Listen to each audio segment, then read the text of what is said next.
Ang pangalan ko ay Sofia, 30 taong gulang, at 4 na taon nang kasal sa aking asawang si Miguel. Sa loob ng 4 na taong iyon, ang tanging laman ng aking isip ay ang magkaroon ng anak. Ngunit tila pinaglalaruan ako ng isang malupit na biro ng tadhana, hinahayaan akong mabuntis ng 3 beses, para lamang mawala ang sanggol. Sa bawat pagkakataon, ang una kong pagbubuntis ay noong unang taon ng aming pagsasama. Sobrang saya ko nang ibalita ko ito kay Miguel. Ngumiti lang siya, sinabing. Pagkatapos, bumalik na naman siya sa kanyang mga gabing pagtatrabaho sa opisina at mga hapunan kasama ang mga kliyente. Tila wala siyang gaanong pakialam. Noon nagpumilit ang biyenan kong si Belen, na tumira sa amin para alagaan ako. Sabi niya, abala si Miguel sa trabaho, at tutulungan niya akong ihanda ang aking katawan para sa sanggol. Naantig ako noon, sa pag-aakalang tunay siyang nagmamalasakit sa akin. Ngunit mahigit 2 buwan pa lang sa pagbubuntis, nakaranas ako ng biglaang matinding pananakit ng tiyan at nagsimulang duguin. Nanginginig ako sa takot, tinawagan ko si Miguel. Ngunit sinabi niyang nasa isang mahalagang pulong siya, at sinabihan akong magpunta sa ospital kasama ang kanyang ina. Tinulungan ako ni Belen na sumakay ng taxi, at nagmadali kami sa emergency room. Sinabi ng doktor na hindi na maililigtas ang sanggol at kailangan kong sumailalim sa isang DC procedure o RASPA. Habang nakahiga sa operating table, hindi ko mapigilan ang pag-agos ng aking mga luha. Ang puso ko ay puno ng sakit at matinding pakiramdam ng pag-abandona. Hindi nagpakita si Miguel sa ospital hanggang kinabukasan. May dala siyang kape at pandesal. Sinabi lang niya, mahirap ang pinagdaanan mo. At iyon na. Ang ikalawang pagbubuntis ay noong 2 taon ng aming pagsasama. Naging sobrang maingat ako. Iniiwasan ang anumang mabibigat na buhatin at mahigpit na sinusunod ang bawat gabay sa pagkain na mahahanap ko online. Ngunit naroon pa rin si Belen. Nagtitimpla ng iba't ibang uri ng mga halamang gamot na tsaa para sa akin araw-araw. Iginigiit na puno ito ng mga sustansyang makakatulong. Hindi ko ito gaanong pinansin noon. Inakala kong gusto niya lang na maging matagumpay ang pagbubuntis ko sa pagkakataong ito. Hindi ko inaasahan na sa mahigit 3 buwan, muling darating ang sakuna. Isang gabi, nilagnat ako ng mataas at nanghina ng husto. Kinabukasan, nakunan ako. Muli, wala si Miguel. Nasa isang business trip daw siya sa ibang probinsya. At muli, si Belen ang nagdala sa akin sa ospital. Nakaupo siya sa silid na bumubuntong hininga. Nagrereklamo na ang katawan ko ay hindi sapat ang lakas at bumubulong-bulong kung paanong ang ibang mga babae ay walang gaanong problema sa pagbubuntis. Habang nakahiga sa kama ng ospital, pakiramdam ko ay pinupunit ang aking puso. Nagluluksa ako para sa isa pang nawalang anak. Ngunit nasasaktan din ako sa kawalang interes ni Miguel. Hindi ko maintindihan kung bakit ang ibang mga asawa ay durog ang puso kapag nalamang nakunan ang kanilang asawa, habang ang sa akin ay laging tila walang pakialam. Ang 3 pagbubuntis ay noong nakaraang taon. Sa panahong iyon, medyo manhid na ako at takot na ring mabuntis muli. Ngunit pinipilit kami ng aming mga magulang at sinabi ni Miguel na dapat naming subukan na lang ulit, na nagpapahiwatig na baka sa pagkakataong ito ay magtagumpay. Kumakapit sa huling hibla ng pag-asa, nahanap ko ang aking sarili na buntis muli. Sa pagkakataong ito, umalis ako sa trabaho para mag-focus ng buo sa pagiging malusog sa bahay. Naroon pa rin si Belen. Binabantayan ako na parang isang lawin. Ngunit naulit ang trahedya. Sa 4 na buwan ng pagbubuntis, muli akong nawalan ng anak. Nasa bayan si Miguel noon. Ngunit sinabi niyang may kagyat na proyekto sa kanyang kumpanya at muli, ipinadala ang kanyang ina kasama ko sa ospital. Pagkatapos ng raspa, habang nakatitig sa walang laman na bahagi ng kama sa tabi ko, sa wakas ay bumigay ako at tinawagan siya. Miguel, humagulgol ako sa telepono. May pakialam ka pa ba sa akin? May pakialam ka ba sa mga anak natin? Bakit hindi ka kailanman narito? Kapag may nangyayari, Nagkaroon ng mahabang katahimikan sa kabilang linya bago siya sa wakas nagsalita. Sofia, hindi sa wala akong pakialam. Sobrang abala lang talaga ako. Nariyan naman si nanay para alagaan ka. Hindi ba pareho lang iyon? Huwag kang masyadong mag-isip. Magpahinga ka na lang. At magpagaling. Ang kanyang mga salita ay nagdulot ng lamig sa aking puso. Paano niya nasabing, pareho lang na naroon ang kanyang ina. Kailangan ko ang aliw at suporta ng aking asawa. Hindi ang ipasa sa aking biyenan sa tuwing may mangyayari.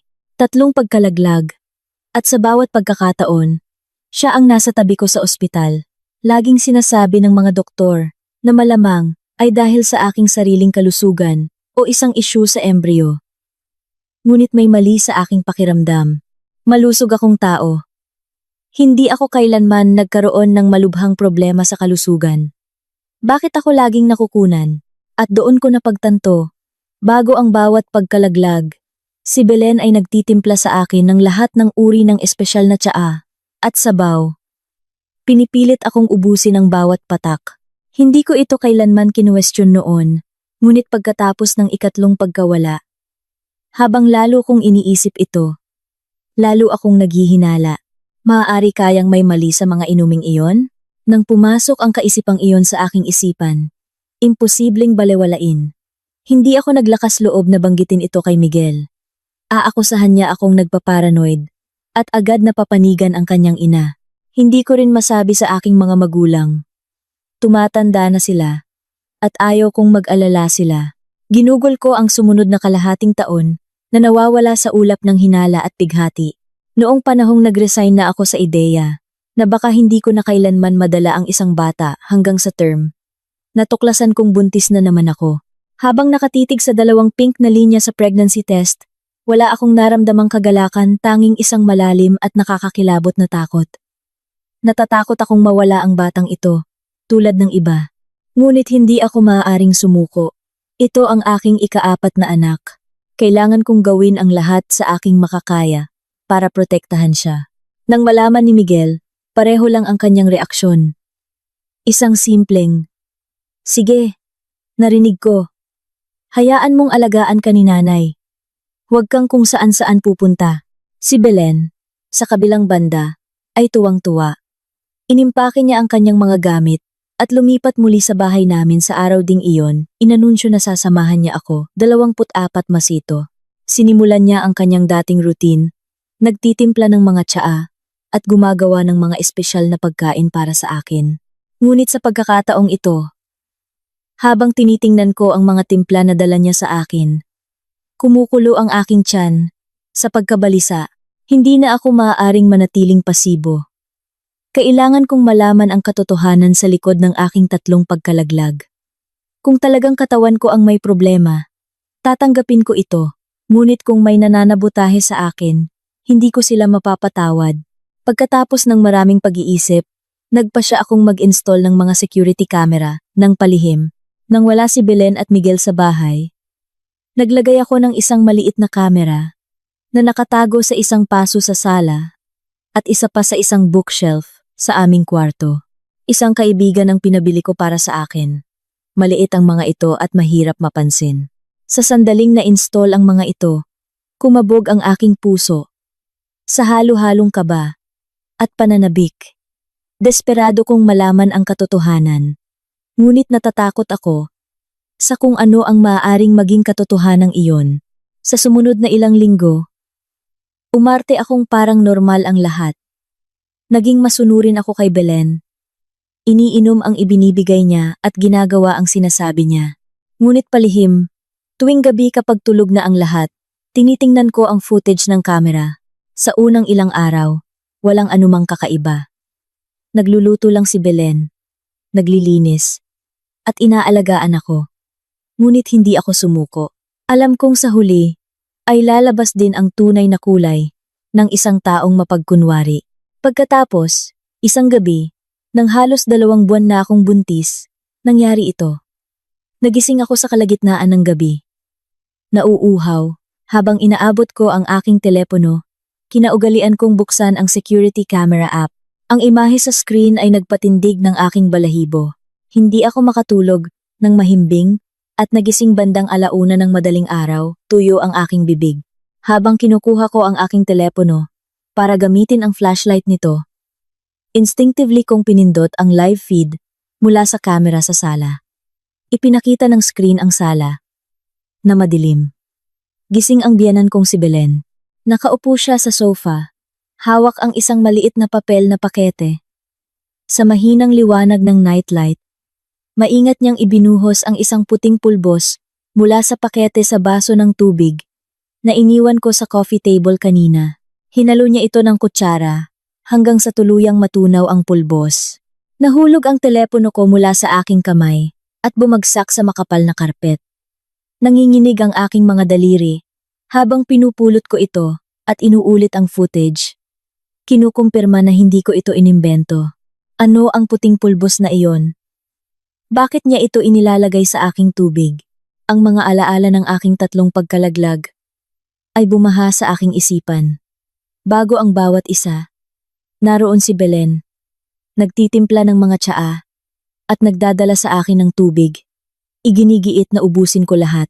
Lahat ba sila ay may halong pulbos na ito? Pinigilan ko ang aking pagpanik. Gumapang ako palabas ng kwarto. Gusto kong makita kung nasa sala pa si Belen. Habang papalapit ako sa pinto, narinig ko siyang nakikipag-usap sa telepono. Ang kanyang boses ay isang pabulong, ngunit malinaw ko pa ring narinig ang ilang nakakakilabot na pangungusap. "Huwag kang mag-alala," sabi niya. Nailagay ko na. Sa pagkakataong ito, tiyak na mawawala ito. Sa sandaling makunan siya, kailangan mong bumalik ka agad. Kakausapin ko ng maayos si Miguel para maghiwalay sila at pagkatapos ay maaari na kayong magsama ng opisyal. Hindi ko na narinig ang iba pa. Isang malakas na ugong ang pumuno sa aking mga tainga at ang aking katawan ay nanlamig. Nilalason niya ako sa lahat ng panahong ito. Ang aking 3 nawawalang anak, lahat ay kagagawan niya. Ginawa niya ito para hiwalayan ako ni Miguel at pakasalan ng iba. Sino itong ikaw na kausap niya? May iba ba si Miguel? Hindi ko kayang isipin ito. Tahimik akong bumalik sa aking kwarto. Isinara ang pinto at dumulas sa sahig. Ang aking likod ay nakasandal sa kahoy. Ang mga luhang pinipigilan ko ay sa wakas ay umagos sa aking mukha. 4 na taon ng pagsasama. Tinrato ko si Miguel at Belen ng buong puso, na parang sarili kong pamilya. At ganito nila ako sinuklian. Ang sakit ng 3 pagkalaglag, ang pisikal na trauma, ang mental na paghihirap, lahat ay bahagi ng kanilang detalyadong plano. Pinunasan ko ang aking mga luha. Isang kaisipan ang nabuo sa aking isipan. Kailangan kong protektahan ang batang ito. At kailangan kong pagbayarin sila. Sa mga sumunod na araw, nagpanggap akong walang nagbago. Ngunit sa tuwing iniaabot sa akin ni Belen ang isang baso ng tubig o isang mangkok ng kanyang espesyal na tsaa, nakakahanap ako ng dahilan para itapon ito. Kung nag-aalok siya ng tubig, sasabihin kong masama ang pakiramdam ng aking tiyan at kailangan kong kumuha ng sarili kong maligamgam na tubig mula sa kusina. Kung nagdadala siya sa akin ng tsaa, sasabihin kong nasusuka ako sa amoy at hindi ko ito maiinom. Pagkatapos ay palihim na ibubuhos ito sa lababo ng banyo. Tila walang hinala si Belen. Bagaman madalas siyang mangulit. "Sofia, kailangan mong inumin ito. Mabuti ito para sa iyo. Kailangan ng sanggol ang mga sustansya para lumaking malakas." Ngumingiti ako ng malamig sa sarili habang nagpapakita ng isang masunuring mukha. "Sige po, Nay. Makikinig ako sa inyo." Si Miguel ay tulad pa rin ng dati. Maagang umaalis at gabing-gabi na umuuwi. Kahit na nasa bahay siya, halos hindi niya ako kinakausap. Ang kanyang mukha ay laging nakatutok sa kanyang telepono o nakatago sa kanyang opisina na tumatawag. Dati, akala ko ay workaholic lang siya. Ngayon naiintindihan ko na malamang ay kausap niya ang kanyang dating kasintahan. Isang gabi, medyo maagang umuwi si Miguel. Nagpa siya akong subukang kausapin siya. Umupo ako sa tabi niya. "Miguel, simula ko, 4 na taon na tayong kasal. 3 beses na akong nakunan. Hindi mo ba iniisip na may kakaiba? Nang hindi tumitingin mula sa kanyang telepono, sumagot siya. Anong kakaiba doon? Sinabi ng mga doktor na dahil hindi ka sapat na malakas at may mga issue sa mga embryo, huwag kang masyadong mag-isip. Mag-focus ka na lang sa pagiging malusog.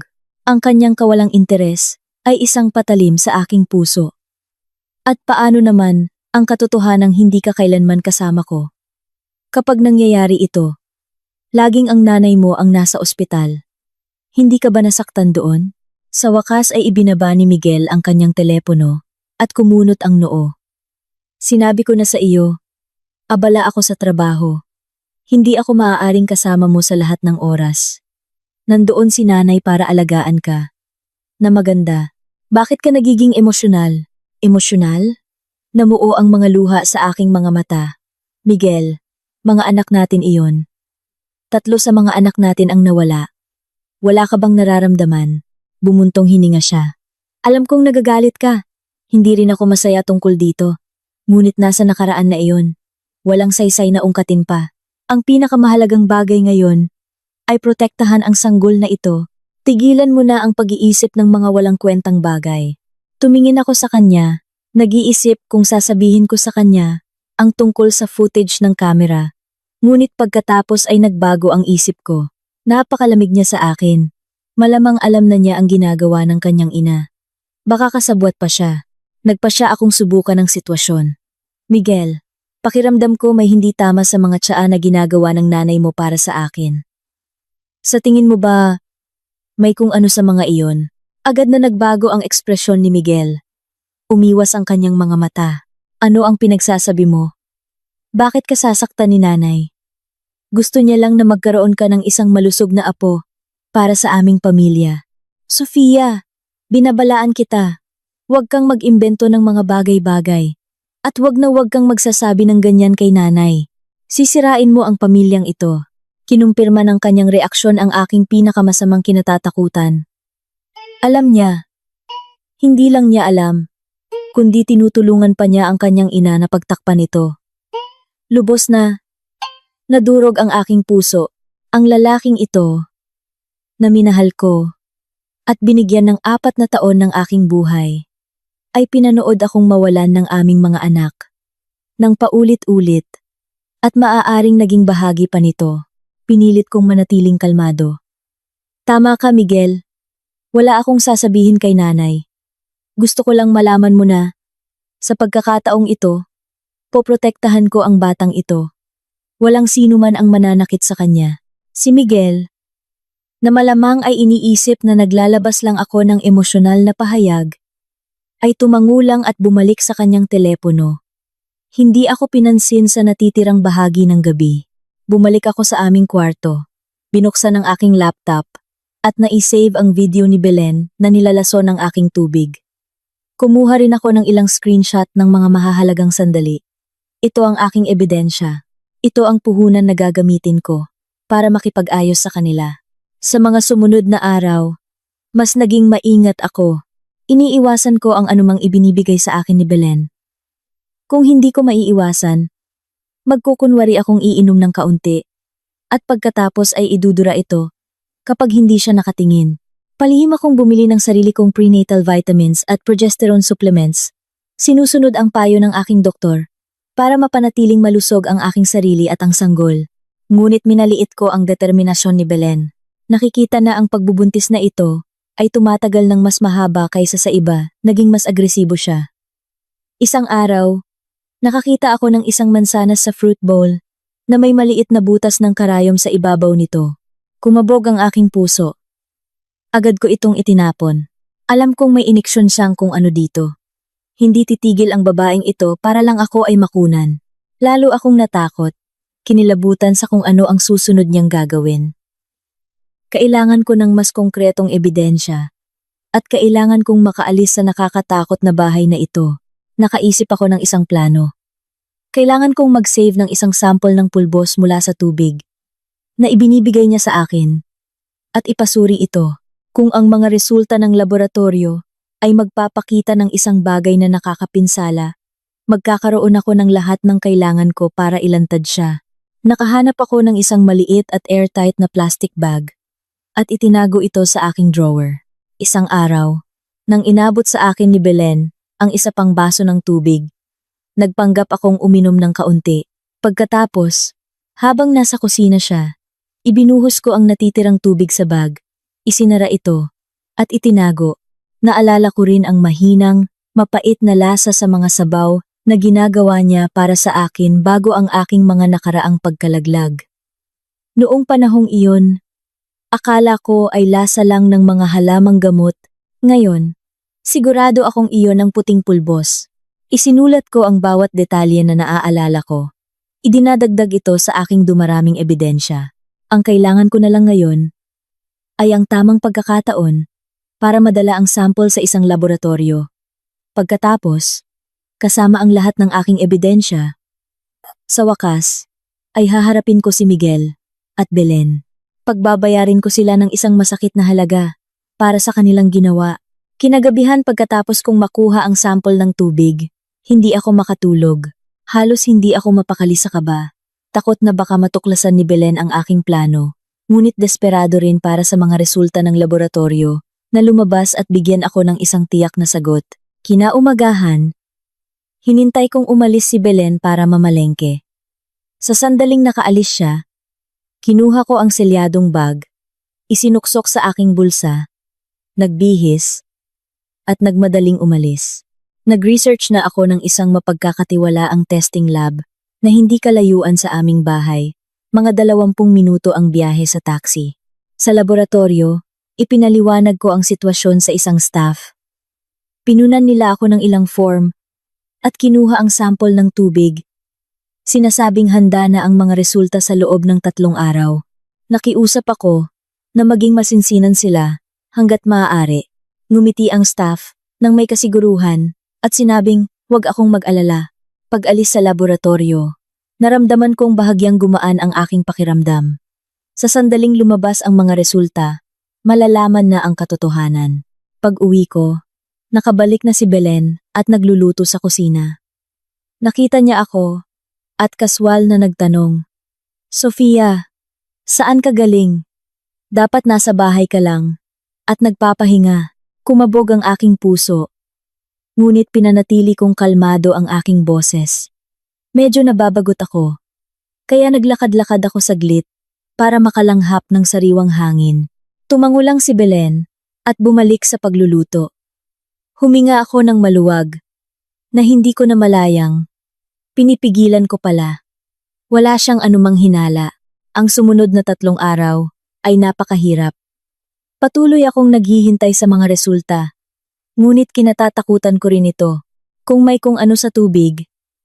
Nangangahulugan itong si Belen ang nag-orkestra ng lahat ng 3 pagkalaglag ko. At malamang na alam ni Miguel. O kahit nakasali. Ang pag-iisip nito ay nagpanginig sa akin. Sa loob ng 3 araw na iyon, ipinagpatuloy ni Belen ang kanyang routine ng pag-aalok sa akin ng mga tsaa at tubig. Tinanggihan ko ang bawat isa sa isang bagong dahilan. Nagsimula siyang mainip. "Sofia, anong nangyayari sa iyo? Ito ay para sa iyong sariling kapakanan. Paano lalaki ang sanggol kung hindi mo ito iinumin?" Igigiit niya. "Kailangan kong magpanggap na nasusuka."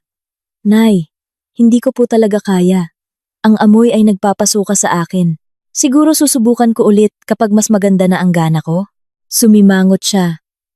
Ngunit hindi niya ako pinilit. Alam kong nababalisa na. Siya na ang pagbubuntis na ito ay nagpapatunay na masyadong matatag. Si Miguel ay ang karaniwang sarili niya, papasok at palabas ng bahay, walang pakialam sa akin at sa sanggol. Isang gabi, maaga siyang umuwi at nagpasya akong subukan siyang muli. "Miguel," sabi ko, "hindi maganda ang pakiramdam ko nitong mga nakaraang araw. Sa tingin mo ba, dapat akong pumunta sa doktor para magpa-check up?" Kumunot ang kanyang noo. "Check up para saan? Mukha ka namang maayos. Nandito si nanay araw-araw para alagaan ka. Ano pa bang maaaring mali? Huwag kang basta-basta tumakbo sa ospital para sa bawat maliit na bagay. Sayang lang sa pera. Sayang sa pera." Natawa ako sa isip ko. 3 sa aming mga anak ang nawala. At wala siyang pakialam. Ngayon gusto ko ng isang simpleng check-up. At nag-aalala siya sa gastos. Miguel, ikaw ba talaga ang ama ng sanggol na ito? Dumilim ang kanyang mukha. Sofia, pwede ba tigilan mo na? Sinabi ko na sa iyo, ang mga nakaraang beses ay dahil sa iyong kalusugan. Wala itong kinalaman sa akin. Buntis ka ngayon. Pwede bang itigil mo na ang paranoia at maging makatwiran? Ang kanyang mga salita ay parang mga punyal. Tinitingnan ang kanyang malamig at walang pakialam na mukha. Naintindihan ko ang lahat. Ang lalaking ito ay hindi kailanman tunay na nagmahal sa akin, ni hindi kailanman tunay na nagmalasakit sa aming mga anak. Sa hapon ng 3 araw, tumawag ang laboratorio. Handa na ang mga resulta. Ang puso ko ay halos lumundag palabas ng aking lalamunan. Sinabi ko kay Belen na lalabas ako para bumili ng isang bagay at sumakay ng taxi diretso sa laboratorio. Hawak ang selyadong sobre. Nanginginig ang aking mga kamay na halos hindi ko ito mabuksan. Huminga ako ng malalim at dahan-dahang binuklat ang ulat. Ang mga salita sa papel ay nagpadilim sa aking mundo. Ang sample ng tubig ay nagpositibo sa mataas na konsentrasyon ng isang abortifacient substance. Karaniwang matatagpuan sa ilang mga gamot na ginagamit para wakasan ang pagbubuntis. Ang pangmatagalang pag-inom ng isang buntis na babae ay hahantong sa pagkalaglag, gamot, dinurog na tableta. Nakakita na ako ng katulad nito sa mga teleserye. Isang sangkap na mahigpit na ipinagbabawal sa mga buntis. Hindi ko kailanman inakala na magiging ganito kalupit si Belen para gamitin ang isang bagay na tulad niyan sa akin. Ang katotohanan sa likod ng aking 3 pagkalaglag ay sa wakas ay lumabas na. Ang mga sabaw, ang mga tsaa, ang tubig, lahat ay nilalagyan niya. Ginamit niya ang masamang paraan na ito para kunin ang aking mga anak sa akin, isa-isa. Hawak ang ulat ng laboratorio. Umagos ang mga luha sa aking mukha. Ang aking 4 na taong pagsasama. Ang paghihirap ng 3 nawawalang pagbubuntis, lahat ay isang kasinungalingan. Ang 2 taong pinagkakatiwalaan ko, si Miguel at Belen, ay nagsabuatan para sirain ako. Pinunasan ko ang aking mga mata. Isang apoy ng galit ang nag-alab sa loob ko. Hindi ko ito maaaring palampasin. Pagbabayarin ko sila. Gusto ko ng diborsyo. At sisiguraduhin kong haharapin ni Belen ang mga legal na kahihinatnan para sa kanyang mga ginawa. Pag-uwi ko, binati ako ni Belen ng isang ngiti. Sofia, ano ang binili mo? Ang tagal mong nawala. Tinitingnan ang kanyang mapagkunwaring ngiti ay napuno ako ng pagkasuklam. Inihagis ko ang ulat ng laboratorio sa mesa sa harap niya. Nay, tingnan ninyo ito. Tingnan ninyo kung ano ang inilalagay ninyo sa aking tubig. Kinuha ni Belen ang ulat. Habang binabasa niya ito, namutla ang kanyang mukha at nagsimulang manginig ang kanyang mga kamay. Sinubukan niyang magkunwaring kalmado. Sofia, ano ito? Hindi ko maintindihan itong mga teknikal na bagay na ito. Kailan ako naglagay ng kahit ano sa iyong tubig? Pinagbibintangan mo ako. Pinagbibintangan ka? Nagpakawala ako ng isang malamig na tawa at kinuha ang aking telepono. Ipinatugtog ko ang video mula sa gabing iyon. Tingnan ninyo mismo. Ito kayo. Naglalagay ng puting pulbos sa aking tubig. At malinaw na sinasabi ng ulat ng laboratorio kung ano ang nasa loob nito. Ginamit ninyo ito para makunan ako ng 3 beses. Nakaharap sa video at sa ulat. Hindi na makapagkunwari si Belen. Nanghina ang kanyang mga binti at bumagsak siya sa sahig. Sofia, patawarin mo ako. Humagulgol siya. Hindi ko sinasadya. Napilitan lang ako. Napilitan? Tinitigan ko siya. Sino ang pumilit sa iyo? Si Miguel ba? Magkasabwat ba kayo? Sakto namang bumukas ang pinto. At pumasok si Miguel. Nakita niya ang eksena sa sala at kumunot ang noo. Anong nangyayari? Anong nangyari? Lumingon ako sa kanya at inabot ang ulat at ang aking telepono. Tingnan mo mismo, Miguel. Naglagay ang nanay mo ng gamot na pampalaglag sa aking tubig at naging sanhi ng aking 3 pagkalaglag. Alam mo ba ito? Kasama ka ba dito? Tiningnan ni Miguel ang ebidensya at dumilim ang kanyang mukha. Nagmadali siyang tulungan si Belen na tumayo. Nay, Ano po ito? Paano ninyo nagawa ang ganito? Kumapit si Belen sa kanya. Humahagulgol. Miguel, ginawa ko ang lahat para sa iyo. Sabi ng babaeng iyon. Hanggat hindi makapag-anak si Sofia, hihiwalayan mo siya at pakakasalan mo siya. Nangako siyang tutulungan kang palaguin ang iyong negosyo at gawin kang isang malaking tagumpay. Gusto ko lang na magkaroon ka ng mas magandang buhay. Yung babaeng iyon. Totoo nga, siya ang kausap sa telepono. Lumingon ako kay Miguel. Ang aking puso ay puno ng galit at kawalan ng pag-asa. Miguel, sino siya? Ano ang relasyon ninyo sa kanya? Nakikipagkita ka ba sa kanya sa lahat ng panahong ito? Palingalinga ang mga mata ni Miguel, hindi makatingin sa akin. Sofia, wag mong pakinggan ang nanay ko. Kung ano-ano lang ang sinasabi niya. Magkaibigan lang kami. Ang nanay ko, nalito lang siya at nakagawa ng isang teribleng bagay. Para sa kapakanan ng sanggol, maaari mo ba siyang patawarin sa pagkakataong ito? Patawarin siya? Tinitigan ko siya nang hindi makapaniwala. Miguel, pinatay niya ang 3 sa aking mga anak at sinusubukan niyang patayin ang dinadala ko ngayon. Paano mo hihilingin na patawarin ko siya? At ikaw, talagang wala kang alam? Kung wala kang alam, bakit hindi ka kailanman naroon para sa akin? Bakit mo siya ipinagtanggol nang sabihin kong may hinala akong may mali? Walang masabi si Miguel. Nakakautal lamang. Hindi ko talaga alam. Abala lang ako sa trabaho. Sofia, patawad. Kasalanan ko lahat. Hindi dapat kita pinabayaan. Maaari mo ba kaming bigyan ng isa pang pagkakataon? Isang pagkakataon? Isang mapait na tawa ang kumawala sa aking mga labi. Binigyan na kita ng napakaraming pagkakataon. 3 pagkalaglag. Pinatawad ko ang iyong kalamigan at pagpapabaya ng paulit-ulit. Ngunit lalo mo lang akong itinulak. Sinusubukang kunin ang aking buhay. Miguel, gusto ko ng diborsyo. Nang marinig ang salitang diborsyo, natigilan pareho si Miguel at Belen. Gumapang si Belen palapit sa akin. Sofia, hindi. Huwag kang makipaghiwalay. Nagkamali ako. Hindi ko na uulitin. Aalagaan kitang mabuti. At ang sanggol. Pakiusap. Patawarin mo na kami. Sumali si Miguel. Sofia, huwag kang padalos-dalos. Ang diborsyo ay hindi maganda para sa sanggol. O para sa atin. Maaari mo bang pag-isipan muna? Napag-isipan ko na, sabi ko. Ang aking boses ay matatag at hindi natitinag. Hindi ko kayang manatili sa bahay na ito. Kahit isang araw pa, hindi lang ako ang sinaktan ninyo. Sinaktan ninyo ang aking 3 hindi pa naisisilang na anak. Sisiguraduhin kong magbabayad kayong 2 ng isang masakit na halaga para sa inyong ginawa. Pagkasabi niyon, lumingon ako at nagpunta sa kwarto para mag-empake ng ilang mahahalagang gamit. Kailangan kong umalis sa bahay ng mga kakilakilabot na ito at humanap ng isang ligtas na lugar para protektahan ang aking sanggol. Kasabay nito, sisimulan kong ihanda ang demanda para sa diborsyo.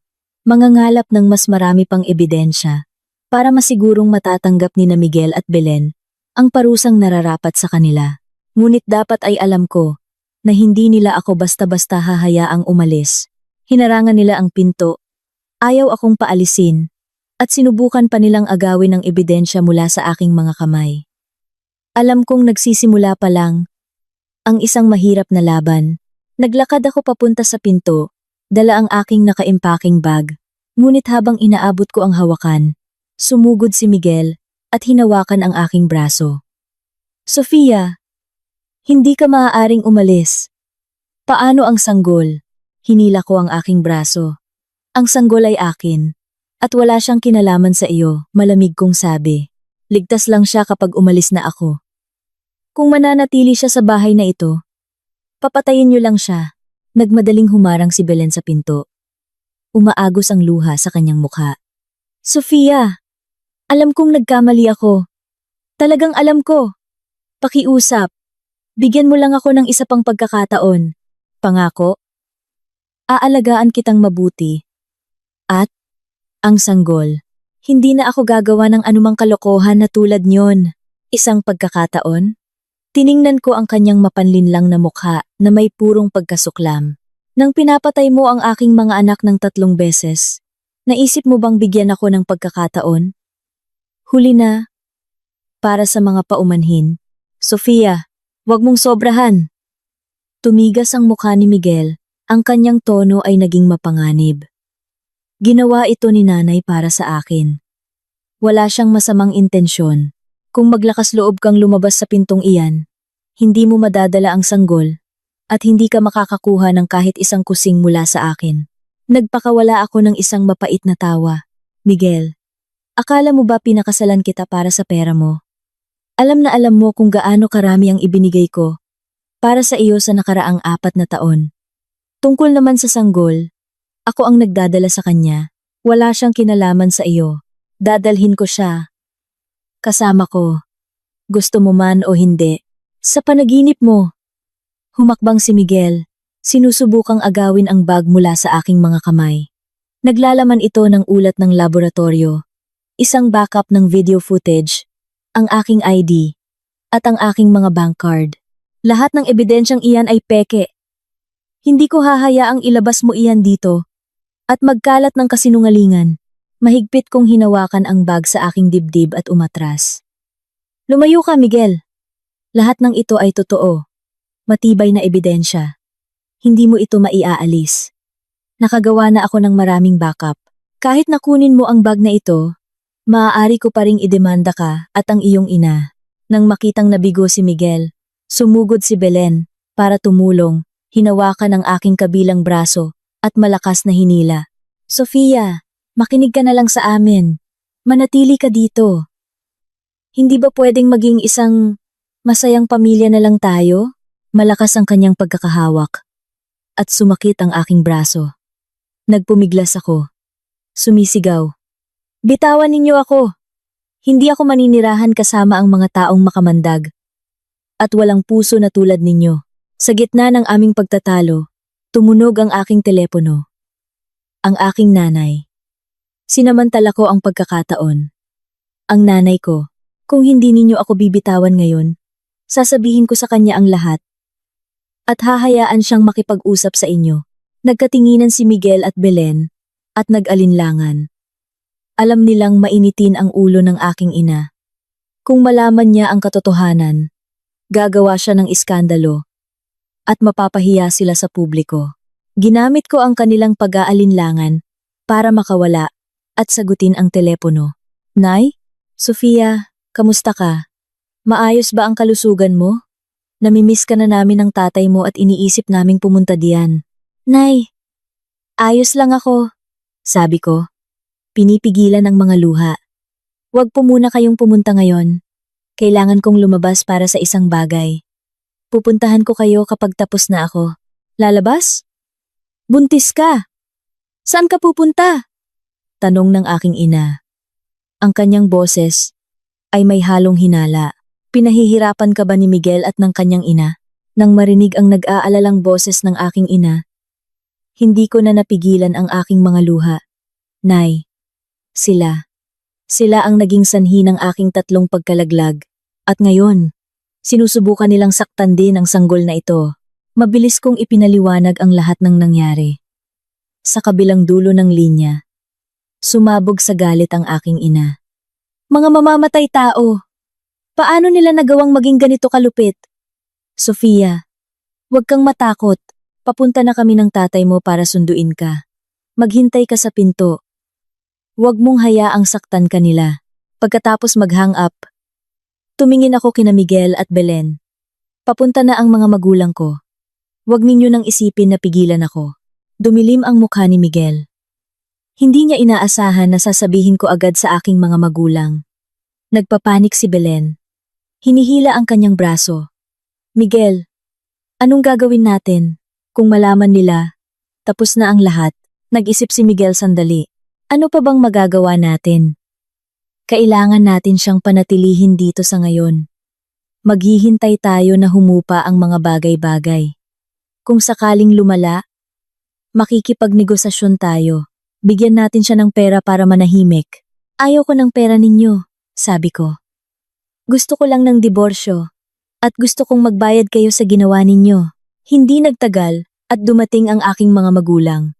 Sa sandaling pumasok sila at nakita ang aking namumulang mga mata at ang tensyonadong ekspresyon sa mga mukha ni na Miguel at Belen.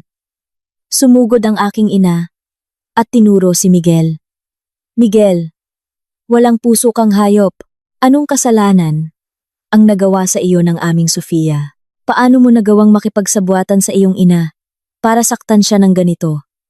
3 pagkalaglag, sarili mong laman, at dugo iyon. Paano mo nagawa iyon? Ang aking ama, nanginginig sa galit, ay idinagdag. Miguel, ipinagkatiwala namin ang aming anak sa iyo. Umaasang aalagaan mo siya. Ngunit ganito mo siya tinatrato. Paano mo kami haharapin? Paano mo haharapin si Sofia? Walang masabi si Miguel. Nakayuko ang kanyang ulo sa kahihiyan. Sinubukan ni Belen na magdahilan. Hindi tulad ng iniisip ninyo. Nalito lang ako sandali. Nalito sandali? Pinutol siya ng aking ina. Isang sandali ng pagkalito ay nagdulot ng 3 pagkamatay. Ang mga taong tulad mo ay nararapat na tamaan ng kidlat. Hinawakan ng aking ina ang aking kamay. Sofia, sumama ka na kay nanay. Aalis na tayo sa lugar na ito.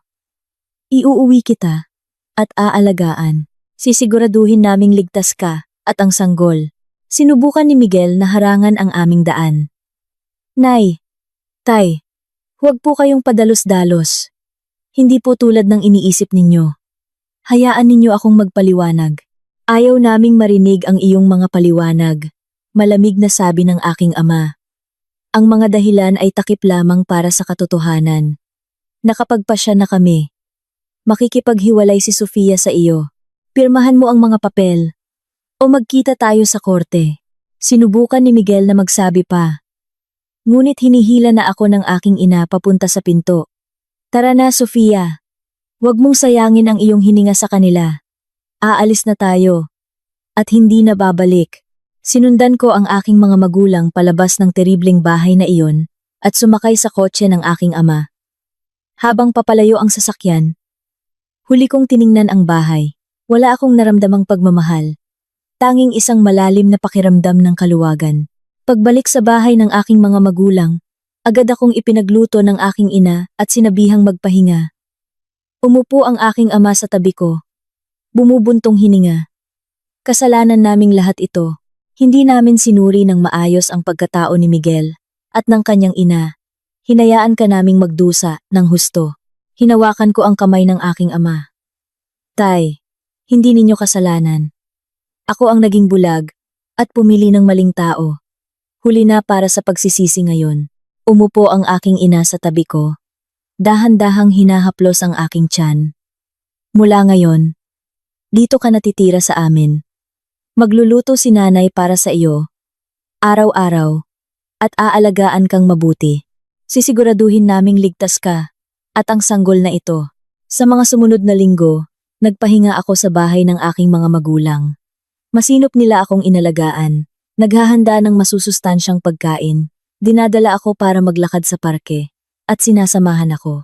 Sa ilalim ng kanilang pangangalaga, gumaan ang aking kalooban at bumuti ang aking kalusugan. Hindi ako nanatiling walang ginagawa. Kumuha ako ng isang abogado at sinimulang ihanda ang mga proseso para sa diborsyo. Tinipon ko ang lahat ng aking ebidensya, ang footage ng camera, ang ulat ng laboratorio, at ang mga tala ng ospital mula sa aking 3 pagkalaglag at ibinigay ito sa aking abogado. Kumpiyansa siya. Sinasabing ang ebidensya ay higit pa sa sapat para patunayan ang sinasadyang pananakit ni Belen at ang pakikipagsabuatan ni Miguel. Tiniyak niya sa akin na mayroon kaming napakataas na pagkakataong manalo. Sa panahong ito, walang tigil sa pagtawag at pag-text sa akin si Miguel. Humihingi ng tawad at nagmamakaawa, hinihiling sa akin na wag ituloy ang diborsyo. Binablock ko ang kanyang numero. Ayaw ko nang magkaroon ng anumang kinalaman sa kanya.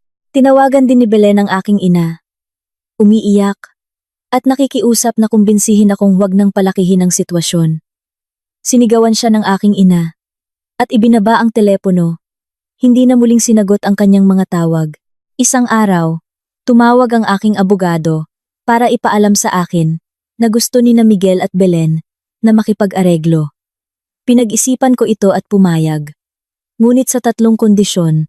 Una, makukuha ko ang solong kustodiya ng bata pagkatapos ng diborsyo na walang karapatang dumalaw si Miguel. Ikalawa, kailangang bayaran ako ni Miguel ng alanbisan para sa emosyonal na pagkabalisa at pisikal na pinsala. Ikatlo, kailangang harapin ni Belen ang mga legal na kahihinatnan para sa kanyang mga ginawa at mag-issue ng isang formal na paghingi ng tawad sa akin. Ipinahatid ng aking abogado ang aking mga tuntunin. Sa una, tumanggi sila. Tinawag itong masyadong malupit. Ngunit nilinaw ng aking abogado na kung hindi sila papayag, itutuloy namin ang demanda. Sa senaryong iyon, hindi lang kailangang humingi ng tawad at magbayad ng danyo si Belen, kundi malamang na makukulong din siya para sa serious physical injuries. Si Miguel, dahil sa kanyang pangangaliwa, bagaman wala akong direktang patunay, maaaring bumuo ng kaso ang aking abogado, at sa kanyang papel sa pagtatakip ay maaaring mawala ang lahat sa diborsyo at masira ang kanyang reputasyon. Pagkatapos timbangin ang kanilang mga opsyon, sa wakas ay pumayag sila. Sa araw ng negosasyon, pumunta ako sa law firm kasama ang aking mga magulang at aking abogado. Naroon na sina Miguel at Belen. Payat at pagod si Belen. Naging kulay abo na ang kanyang buhok. Nang makita niya ako, lumapit siya at yumuko ng malalim. Sofia, patawarin mo ako. Nagkamali ako. Hindi ko dapat sinaktan ka at ang iyong mga anak. Hindi ko dapat ginawa ang ganoong kahindik-hindik na bagay. Hindi ko na ito uulitin. Pakiusap, patawarin mo ako. Tiningnan ko siya. Ang aking puso ay isang nagyayelong lawa. Tinatanggap ko ang iyong paumanhin. Ngunit hindi kita mapapatawad. Sinaktan mo ako. At ang aking mga anak, iyan ay isang utang na hindi ko kailanman malilimutan. Pagkatapos ay lumapit sa akin si Miguel. Sofia, patawad. Kasalanan ko lahat. Hindi dapat kita pinabayaan o tinulungan ang nanay ko na pagtakpan ang katotohanan. Itra-transfer ko sa iyo ang settlement money sa lalong madaling panahon. Tungkol naman sa sanggol, maaari ko ba siyang makita paminsan-minsan? Hindi. Malamig kong sabi. Sa sandaling pinili mong tulungan ang iyong ina na itago ang katotohanan, isinuko mo ang iyong karapatang maging ama niya. Hindi mo dapat guluhin ang aming buhay kailanman. Napuno ng pagkakasala at pagsisisi ang mga mata ni Miguel. Ngunit hindi siya nakipagtalo. Sa ilalim ng pangangasiwa ng aming mga abogado, nilagdaan namin ang kasunduan sa diborsyo. I-transfer ni Miguel ang ipon 10 on the spot at nagbigay si Belen ng isang nakasulat na liham ng paghingi ng tawad. Paglabas sa law firm, huminga ako ng malalim at malinis. Isang malaking bigat ang sa wakas ay nabunot mula sa aking kaluluwa. Ang aking 4 na taong bangungot na pagsasama ay tapos na. Sa wakas ay malaya na ako mula sa anino ni na Miguel at Belen at makakapagsimula ng isang bagong buhay. Ngunit hindi nagtagal ay natuklasan kong hindi magiging ganoon kasimple ang mga bagay. Ang babaeng desperadong gusto ni Belen na pakasalan ni Miguel ang kanyang dating kasintahan noong kolehiyo ay biglang lumitaw. Hinahanap ako. Sa mga araw pagkatapos ng diborsyo, payapa ang buhay sa bahay ng aking mga magulang. Sa kanilang patuloy na pangangalaga, naging maayos ang aking pagbubuntis. Malusog at aktibo ang sanggol, at perpekto ang bawat check-up. Akala ko ay tuluyan na akong nakatakas sa anino ni na Miguel at Belen, at maaaring payapang hintayin ang pagdating ng aking sanggol. Pagkatapos, isang hapon ng halos 6 na buwan na akong buntis, naglalakad ako sa lokal na parke nang isang magandang bihis at eleganteng babae ang humarang sa akin. Tila nasa early 30s siya. Napakaganda, ngunit ang kanyang mga mata ay may komplikado at mapanuring tingin. Hello, sabi niya. Ikaw ba si Sofia? Nagulat ako ngunit tumango. Ako nga. At sino ka? Ang pangalan ko ay Katrina, sabi niya. Kaibigan ako ni Miguel. Ang pangalang Katrina ay tila pamilyar. Pagkatapos ay naalala ko ito, ang pangalang narinig kong binanggit ni Belen sa telepono. Ito ang dating kasintahan ni Miguel. Ang babaeng handang sirain ni Belen ang aking buhay. Agad na tumaas ang aking depensa. Hiwalay na kami ni Miguel. Malamig kong sabi. Wala na tayong dapat pag-usapan. Tumalikod ako para umalis. Sofia, sandali. Sabi ni Katrina, humarang sa aking daan. Hindi ako narito para makiusap para sa kanila. Narito ako para humingi ng tawad sa iyo. At may isang bagay akong kailangang sabihin sa iyo. Huminto ako at tumingin sa kanya. Nalilito. Humingi ng tawad? Bakit ka humihingi ng tawad sa akin? At ano ang sasabihin mo? Bumuntong hininga si Katrina. Humanap tayo ng mauupuan. Hindi magandang mag-usap dito. Nag-alinlangan ako sandali ngunit sa huli ay pumayag. Pumunta kami sa isang malapit na coffee shop at humanap ng isang tahimik na mesa sa tabi ng bintana. Pagkatapos dalhin ng waitress ang aming tubig. Nagsimula si Katrina. Sofia. Una sa lahat, kailangan kong sabihin na patawad. Bagaman hindi ko hiniling kay Belen na gawin ang ginawa niya. Alam kong hindi ako ganap na walang kasalanan. Kung hindi dahil sa akin, hindi niya kailanman gagawin ang mga teribleng bagay na iyon at maging sanhi ng pagkawala ng iyong 3 anak. Tinitigan ko siya. Lubos na naguguluhan. Ano ang tungkol dito? Ano ba talaga ang relasyon ninyo ni Miguel? Uminom si Katrina ng tubig. Magkasintahan kami ni Miguel noong kolehiyo. Paliwanag niya. Kami ang unang pag-ibig ng isa't isa. Naghiwalay kami. Dahil sa isang hindi pagkakaunawaan, pumunta ako sa ibang bansa para sa graduate school at hindi nagtagal ay nagpakasal siya sa iyo. Mga 3 taon na ang nakalipas. Bumalik ako sa Pilipinas at nagkataong nakita si Miguel. Nag-usap kami. Nilinaw ang dating hindi pagkakaunawaan at sinabi niyang may nararamdaman pa rin siya para sa akin. Sinabi niyang pinakasalan ka lang niya dahil sa pressure ng pamilya at hindi ka niya mahal. Noong panahong iyon, patuloy niya, wala akong intensyon na sirain ang inyong pagsasama. Mayroon akong sariling buhay, sariling fiancé. Ngunit kahit paano, nalaman ni Belen ang tungkol sa amin ni Miguel. Lumapit siya sa akin at sinabing hindi kanya kailanman nagustuhan na hindi mo maibigay sa pamilya ang isang tagapagmana. Sinabi niya sa akin na kung papayag akong makipagrelasyon kay Miguel, hahanap siya ng paraan para hiwalayan kanya. Tinanggihan ko siya agad. Sinabi ko sa kanya na engaged na ako at walang maaaring mangyari sa amin ni Miguel. Ngunit hindi nakinig si Belen. Sinabi niyang siya na ang bahala at hahanap ng paraan para iwanan mo siya. Hindi ko kailanman inakala na gagawin niya ang ganoong kahindik-hindik na paraan ang lasunin ka para makunan ka. Ilang araw na ang nakalipas, hinanap ako ni Miguel. Sinabi niyang hiwalay na kayo at maaaring harapin ni Belen ang problema sa batas para sa ginawa niya. Gusto niyang makasama ako. Sinabi na niya sa aking fiancé ang lahat at sinubukang sirain kami. Doon ko nalaman ang buong lawak ng mga kakilakilabot na bagay na ginawa ni Belen.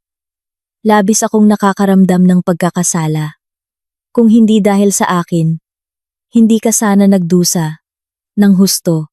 Kaya pumunta ako dito ngayon para humingi ng tawad at para sabihin din sa iyo na naayos ko na ang mga bagay sa aking fiancé. Magkasama pa rin kami. At malinaw kong tinanggihan si Miguel. Sinabi ko sa kanya na imposible sa pagitan namin. Pakikinig sa kanyang kwento. Napuno ako ng halo-halong emosyon. Kaya, ang ugat ng lahat ng aking pagdurusa ay ang natitirang pagmamahal ni Miguel sa kanyang unang pag-ibig at ang mapilit at makasariling pakana ni Belen. Bagaman hindi direktang kasangkot si Katrina sa pananakit sa akin, ang kanyang pag-iral ang naging dahilan ng kabaliwan ni Belen. Ngunit masasabi kong tapat siya. Ang kanyang mga mata ay puno ng tunay na pagkakasala. Ang katotohanang lumapit siya sa akin para humingi ng tawad at tinanggihan si Miguel ay nagpatunay na hindi siya masamang tao. Salamat sa pagsasabi mo sa akin ng lahat ng ito, sabi ko. Ang pangunahing responsibilidad ay nasa kina Miguel at Belen. Hindi mo talaga kasalanan. Hindi mo kailangang makaramdam ng ganyang pagkakasala. Ngunit konektado pa rin ito sa akin, iginiit ni Katrina. Sofia, huwag kang mag-alala. Nilinaw ko na kay Miguel na wala na akong anumang kontak sa kanya. Sa katunayan, nakakalap ako ng ilang ebidensya ng kanyang pangangaliwa noong kasal kayo. Kung kailangan mo ito para sa anumang karagdagang legal na aksyon, maaari kong ibigay sa iyo. Maaaring makatulong ito sa iyo na makakuha ng mas magandang resulta. Nakuha ang aking interes. Bagaman hiwalay na ako at nakatanggap ng settlement, ang mga ginawa ni Belen ay isang krimen pananakit. Wala akong intensyon. Nahayaan siyang makalusot. Kung mayroon akong ebidensya ni Katrina, marahil parehong haharapin ni na Miguel at Belen ang mas mahigpit na parusa. Tumango ako. Sige, salamat.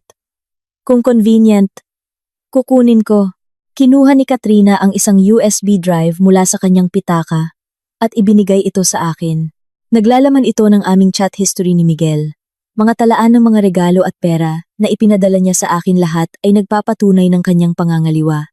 Mayroon din itong ilang na record na tawag sa telepono kay Belen, kung saan detalyado niyang sinasabi ang kanyang mga plano para makunan ka. Dapat itong maging napakalaking tulong. Kinuha ko ang drive. Nakakaramdam ng pasasalamat. Salamat, Katrina. Talagang naantig ako na gagawin mo ito. Huwag kang magpasalamat sa akin. Sabi niya, ito ang dapat kong gawin.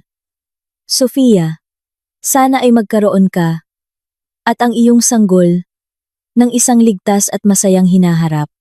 Kung guluhin ka man ni Miguel o Belen ulit, pakiusap, ipaalam mo sa akin. Tutulungan kita sa abot ng aking makakaya. Nag-usap pa kami ng kaunti bago umalis si Katrina. Habang pinapanood ko siyang umalis, naramdaman ko ang isang pagtataka. Hindi ko inaasahan na sa likod ng lahat ng aking sakit, mayroong ganoong kasalimuot na kwento. At ang paglitaw ni Katrina ay magdadala ng isang bagong sinag ng pag-asa para sa hustisya. Pag-uwi, isinaksak ko ang USB drive sa aking laptop.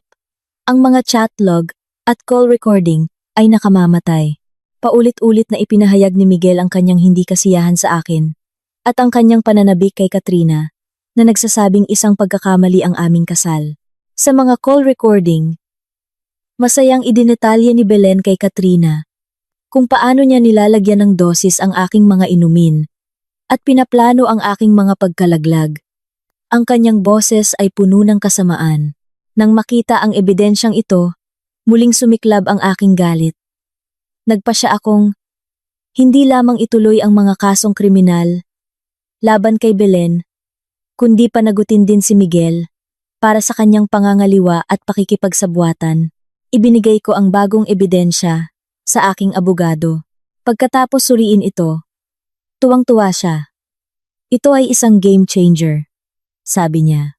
Dahil dito, hindi lang natin maaaring idemanda si Belen para sa felony assault, serious physical injuries, kundi maaari rin nating idemanda si Miguel para sa marital misconduct. Maaari nating hilingin na isuko niya ang mas malaking bahagi ng marital assets at magbayad ng karagdagang danyos. Mabuti, sagot ko. Pakiusap. Ituloy ninyo, attorney. Gusto kong harapin nila ang mga kahihinatnan sa lalong madaling panahon. Makakaasa ka, sabi niya. Ihahanda ko agad ang mga papeles. Ang trabaho mo ngayon ay alagaan ang iyong sarili. Magpahinga, iwasan ang stress, at isipin ang sanggol. Sa mga sumunod na linggo, nag-focus ako sa aking kalusugan habang naghihintay ng balita mula sa korte.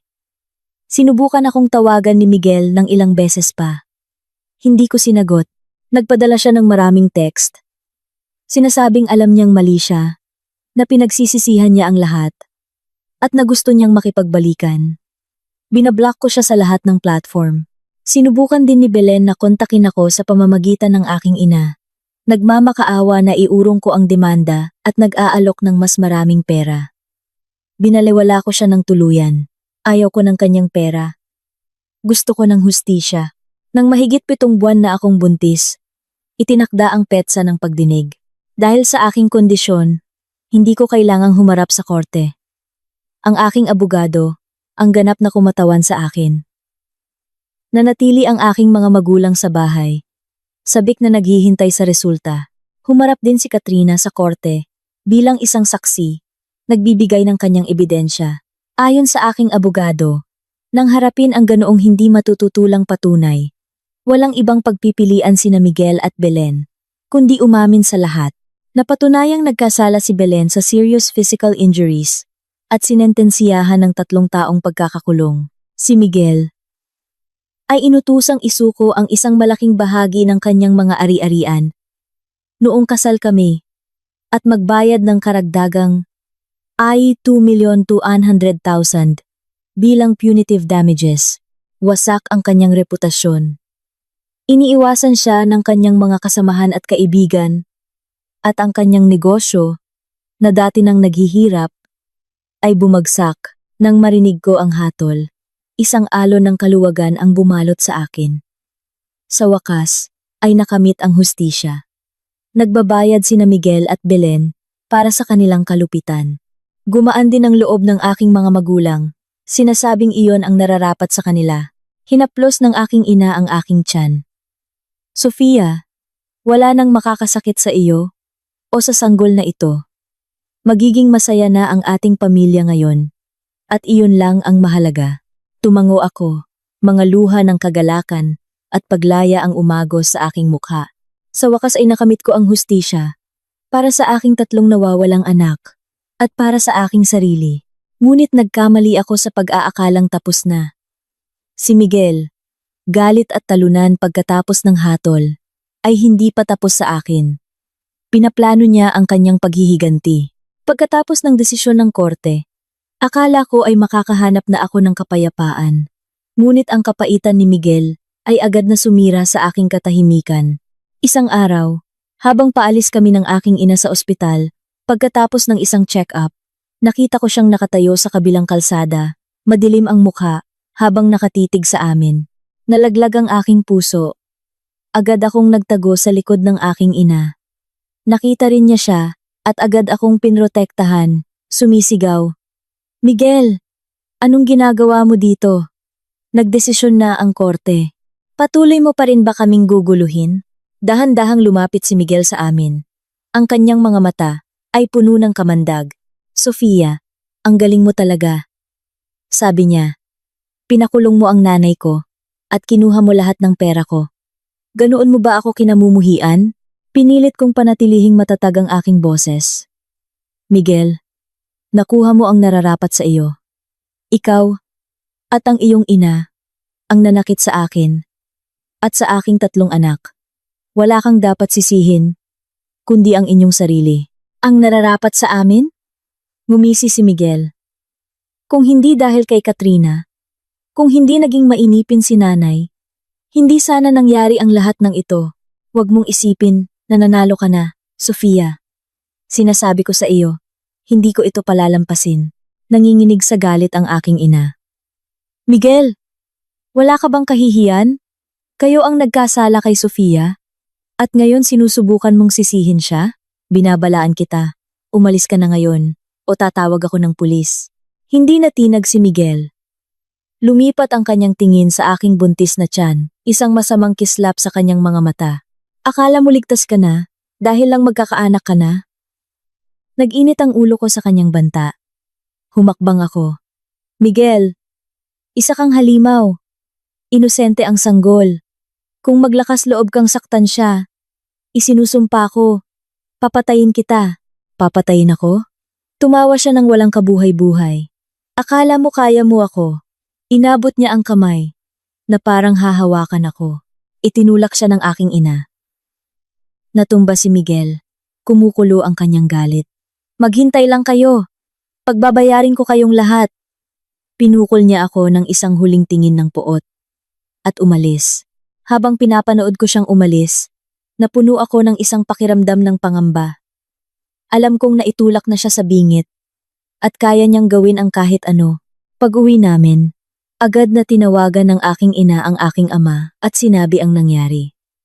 Galit na galit siya at nagmadaling umuwi mula sa trabaho. Baliw na ang lalaking iyon, sabi niya. Kailangan nating mag-ingat ng husto. Hindi natin siya pwedeng palapitin kay Sofia o sa sanggol. Mula sa araw na iyon, iginiit ng aking ama na ihatid ako sa lahat ng aking mga appointment. Pinalitan namin ang mga kandado sa pinto at nag-install ng isang bagong sistema ng seguridad na may mga kamera. Ngunit hindi tumigil si Miguel. Nagsimula siyang mag-abang sa aming lugar. Nagpadala siya sa akin ng mga nagbabantang text message. Nangangakong pagbabayarin ako at titiyakin na hindi ako makakaranas ng kapayapaan. Isang gabi, nakakita ako ng isang anino na nagtatago malapit sa aming bahay. Siya iyon. Ginigising ko ang aking ama. Nakumuha ng baseball bat at tumakbo palabas, ngunit tumakas si Miguel. Kinabukasan, pumunta ang aking ama sa pulisya at nagsampa ng ulat. Dinala ng pulisya si Miguel para sa pagtatanong at binalaan siya na kung patuloy niya kaming guguluhin. Tila natakot siya nito pansamantala. Huminto siyang magpakita sa aming lugar. Ngunit paminsan-minsan, ay dumarating pa rin ang mga nagbabantang text. Nabuhay ako sa patuloy na takot. Hindi ako makatulog. Ginugulo ng mga bangungot na sinasaktan ako at ang aking sanggol ni Miguel. Ang aking ina, nang makita kung gaano ako kapagod, ay nagmungkahi. Sofia, baka dapat tayong lumipat. Isang bagong lugar. Isang bagong simula. Hindi tayo mahahanap ni Miguel. At magkakaroon ka ng kapayapaan. Pumayag ako. Ang kaligtasan ko. At ng aking sanggol. Ang pinakamahalaga. Mabilis na nakahanap ang aking ama. Ng isang magandang apartment sa isang ligtas na gusali. Malayo sa aming dating lugar. Isang gabi, sa dilim, lumipat kami nang walang sinasabi kahit kanino, kahit sa aming pinakamalapit na kamag-anak. Sa bagong apartment, sa wakas ay naramdaman ko ang isang pakiramdam ng seguridad. May doorman ang gusali at mahigpit na mga protokol ng seguridad. Walang paraan na mahahanap kami ni Miguel dito. Kumuha ako ng bagong numero ng telepono. Pinuputol ang aking huling koneksyon sa kanya. Bumalik sa normal ang buhay. Aktibo at malusog ang aking sanggol. Madalas na malumanay na sumisipa na parang tinitiyak sa akin. Isang araw, mga isang buwan pagkatapos, nakatanggap ako ng isang hindi inaasahang tawag, si Katrina. Sofia, pasensya na sa abala, sabi niya.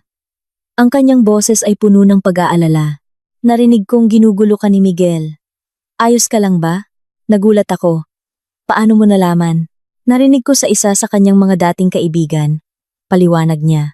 Sinasabi niya sa lahat na sinira mo ang kanyang buhay at ng kanyang ina. At nagsasalita siya tungkol sa paghihiganti.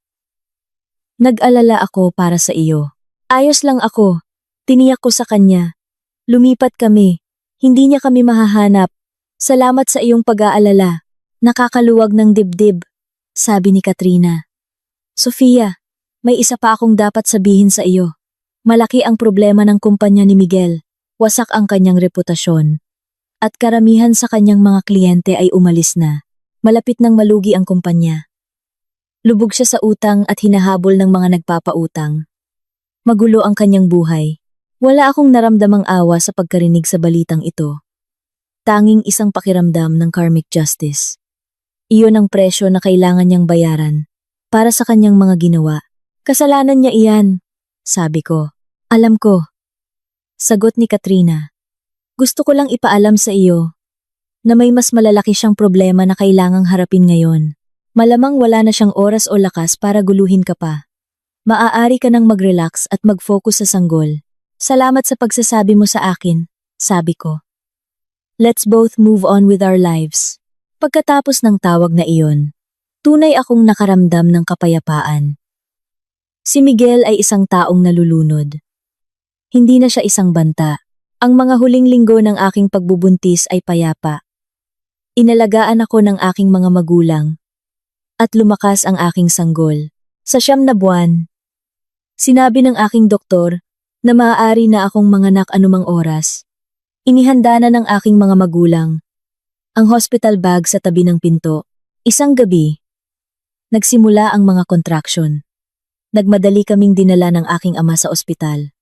Kinumpirma ng doktor na nasa active labor ako at dinala ako sa delivery room. Hinawakan ng aking ina ang aking kamay. Pinapalakas ang aking loob. Sofia, huwag kang matakot. Nasa labas lang kami naghihintay sa iyo. At sa sanggol, maging matatag ka, tumango ako, habang itinutulak ako ng mga nurse. Maliwanag ang silid, mahusay at propesyonal ang mga staff. Sinunod ko ang mga tagubilin ng doktor. Humihinga sa gitna ng mga alon ng sakit. Sa bawat contraction, isa lang ang nasa isip ko. Kailangan kong iluwal ang sanggol na ito nang ligtas. Pagkatapos ng tila walang katapusang panahon, isang malakas at malusog na iyak ang pumuno sa silid. Ipinanganak na ang aking sanggol. Congratulations, sabi ng doktor. Hawak ang isang maliit at magandang sanggol. Isang malusog na sanggol na lalaki. 6 na libra. 6 na onsa. Nang marinig ang kanyang iyak, napaiyak ako sa tuwa at ginhawa. Sa wakas, matagumpay kong naisilang ang aking anak. Narito na siya. Malusog siya. At perpekto siya. Inilagay ng nurse siya sa aking dibdib. Napakaliit niya. Nakapikit ang kanyang mga mata. Gumagalaw ang kanyang maliit na bibig. Dahan-dahan kong hinawakan ang kanyang pisngi. Ang aking puso ay umaapaw sa isang pag-ibig na hindi ko pa naranasan.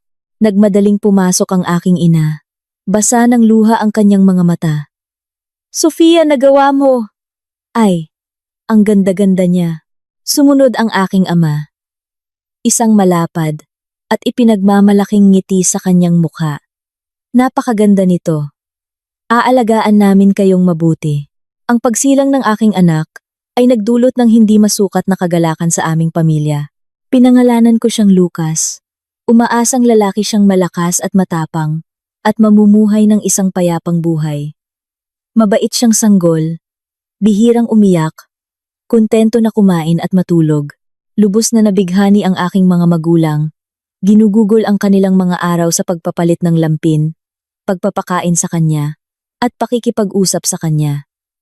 Nalubog ako sa kaligayahan ng pagiging ina. Tinitingnan ang inosenteng mukha ni Lucas.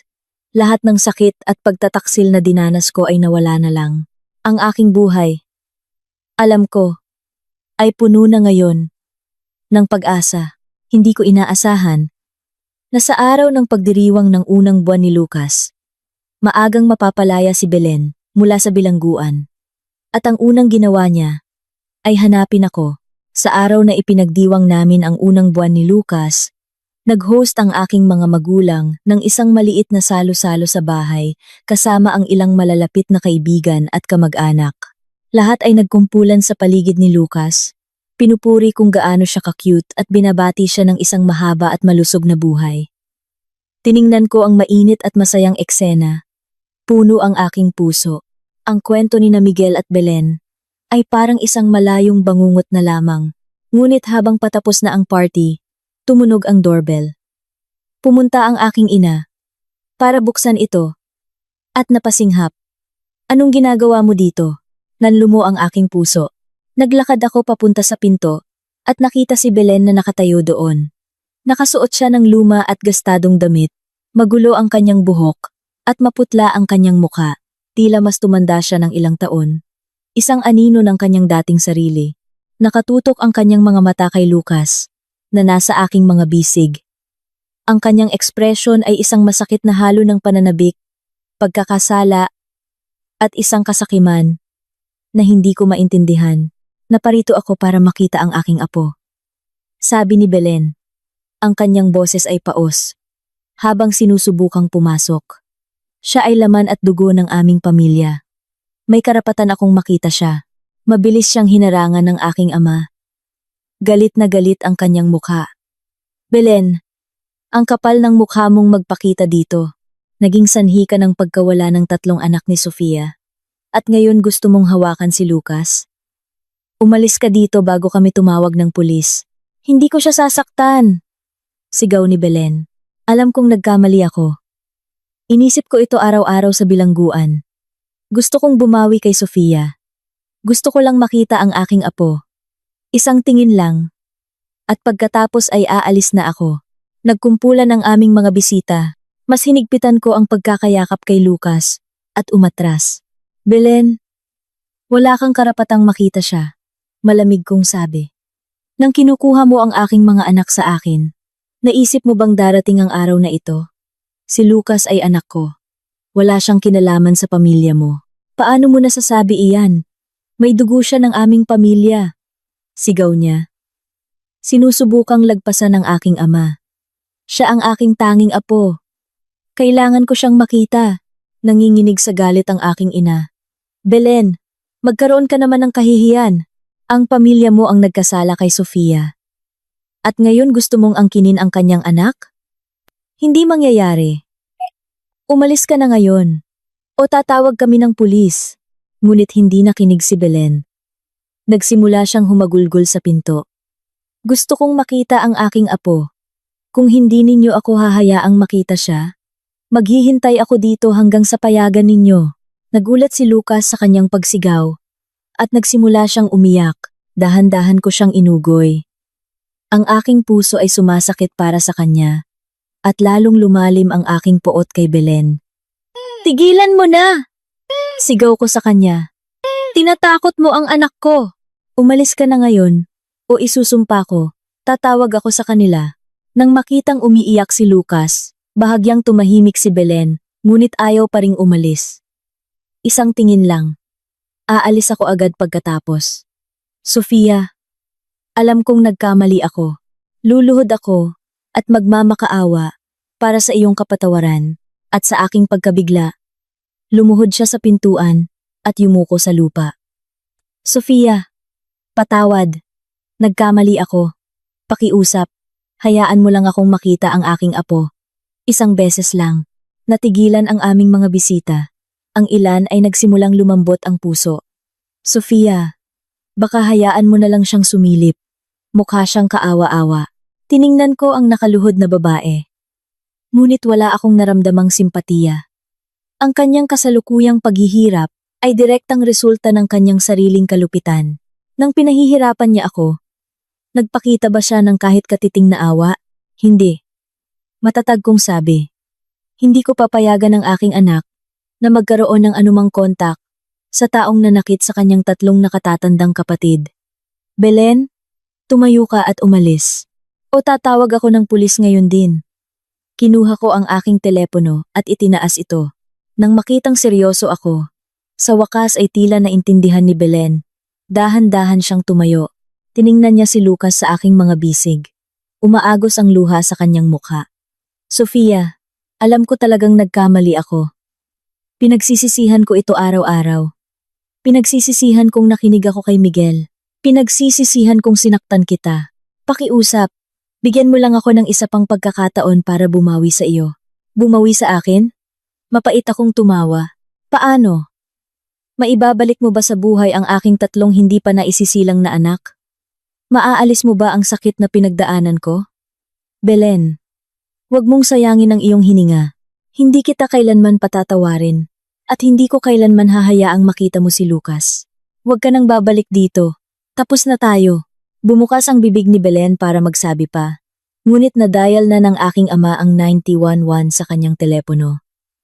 Kung hindi ka aalis ngayon, pipindutin ko ang call. Tumingin si Belen mula sa determinadong mukha ng aking ama, patungo kay Lucas sa aking mga bisig. Sa wakas, na may malalim na buntong hininga ng pagkatalo, tumalikod siya at umalis. Habang papalayo siya, patuloy siyang lumingon. Ang kanyang mga mata ay puno ng halo-halong pagsisisi at pananabik. Habang pinapanood ko siyang umalis, wala akong naramdaman. Alam kong malupit ang aking desisyon. Ngunit kailangan kong protektahan si Lucas mula sa anumang posibleng panganib. Pagkatapos umalis ng aming mga bisita, hinawakan ng aking ina si Lucas at sinabing, walang kahihiyan ng babaeng iyon. Ang lakas ng loob niyang bumalik dito, idinagdag ng aking ama. Kailangan nating maging mas maingat mula ngayon. Hindi natin siya pwedeng mahanap ulit. Tumango ako. Alam ko, kailangan nating maging mas mapagbantay kapag lumalabas tayo. Pansamantalang naging tahimik ang buhay. Hindi na muling nagpakita si Belen. At nagsimula akong umasa na sa wakas ay sumuko na siya. Akala ko ay tuluyan na kaming malaya. Ngunit nagkamali ako. Kalahating buwan pagkatapos, muli niya akong natagpuan. At sa pagkakataong ito, Kasama niya si Miguel. Nasa parke ako kasama si Lucas. Nag-enjoy sa sikat ng araw sa hapon. Nang makita ko sina Belen at Miguel, napapalapit sa akin. Mas malala pa ang itsura ni Miguel kaysa dati. Magulo ang kanyang buhok, gusot ang kanyang damit, at walang buhay ang kanyang mga mata sa kawalan ng pag-asa. Halos lumundag ang puso ko sa aking lalamunan. Mabilis kong binuhat si Lucas at tumalikod para umalis, ngunit nagmadali silang harangan ang aking daan. Sofia. Sandali, sabi ni Miguel. Ang kanyang boses ay paos. Wala kaming masamang balak. Gusto lang naming makita si Lucas. Sinabi ko na sa inyo, walang kinalaman si Lucas sa inyo. Sabi ko, pinoprotektahan ang aking anak. Tigilan ninyo na kami. Tiningnan ni Belen si Lucas. Namumuo ang mga luha sa kanyang mga mata. Sofia, wala talaga kaming masamang balak. Hindi maganda ang kalagayan ni Miguel. Nalugi ang kanyang kumpanya. Lubog siya sa utang. At hinahabol siya ng mga nagpapautang. Gusto niya lang makita ang kanyang anak para makahanap ng dahilan para magpatuloy. Wala akong pakialam sa kalagayan niya. Malamig kong sabi. Wala itong kinalaman sa akin. Kayo ang may gawa niyan sa inyong sarili. Ngayon, umalis kayo sa dinadaanan ko. Bago ako tumawag ng pulis, tinitigan ni Miguel si Lucas sa aking mga bisig. Ang kanyang mga mata ay puno ng pananabik at pagkakasala. Sofia, alam kong nagkamali ako. Patawad sa ginawa ko sa iyo. At sa ating tatlong nawawalang anak. Pinagsisisihan ko ito. Araw-araw, nabubuhay ako sa patuloy na sakit at pagkamuhi sa sarili. Pakiusap, hayaan mo lang akong hawakan siya. Kahit sandali lang. Hindi. Tumanggi ako ng walang pag-aalinlangan. Wala kang karapatang hawakan siya. Nanood ka lang habang nawawala ang tatlo sa ating mga anak. Ngayon gusto mong magpanggap na ama? Huli na. Sofia. Alam kong hindi ako karapat-dapat. Humagulgol si Miguel. Ngunit si Lucas ay anak ko rin. Ako ang kanyang ama. May karapatan akong makita siya. Hawakan siya. Hindi kanya ama! Sigaw ko pabalik. Tumataas ang aking boses. Sa sandaling pinili mong tulungan si Belen na pagtakpan ang kanyang mga krimen. Sa sandaling pinanood mo akong magdusa at walang ginawa, nawala sa iyo ang karapatang maging ama ng sinumang anak. Natakot si Lucas sa aming pagtatalo at nagsimula na namang umiyak. Sinubukan ko siyang patahanin. Ang aking puso ay kumakabog sa galit at pagkabalisa. Tigilan ninyo na. Sigaw ko sa kanila. Tinatakot ninyo ang anak ko. Umalis na kayo ngayon o tatawag ako ng pulis. Kinapa ko ang aking telepono nang makitang gagawin ko na ang tawag. Sa wakas ay umatras sila. Hinila ni Belen ang braso ni Miguel. Miguel, tara na. Huwag na natin silang guluhin pa. Huling tiningnan ni Miguel si Lucas. Umaagos ang luha sa kanyang mukha. Sofia, pakiusap. Alagaan mo siyang mabuti. Tulungan mo siyang lumaking malakas at malusog. Hindi na kita guguluhin ulit. Tumalikod siya at umalis kasama si Belen. Lumingon na may ekspresyon ng lubos na kawalan ng pag-asa.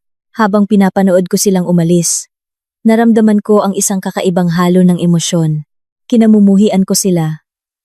Ngunit ang makita sila sa ganoong kaawa-awang kalagayan ay hindi nagdulot sa akin ng kasiyahang inaakala ko. Marahil ito ang tunay na hustisya.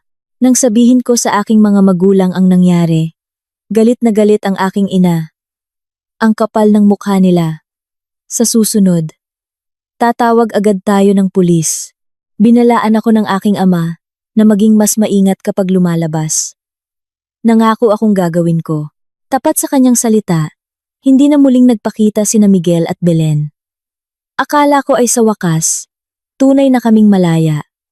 Ngunit isang buwan pagkatapos, nakatanggap ako ng balita tungkol sa pagkamatay ni Miguel. Isang pulis ang tumawag sa telepono. Natagpuan nila si Miguel sa isang abandonadong bodega. Nagpakamatay siya.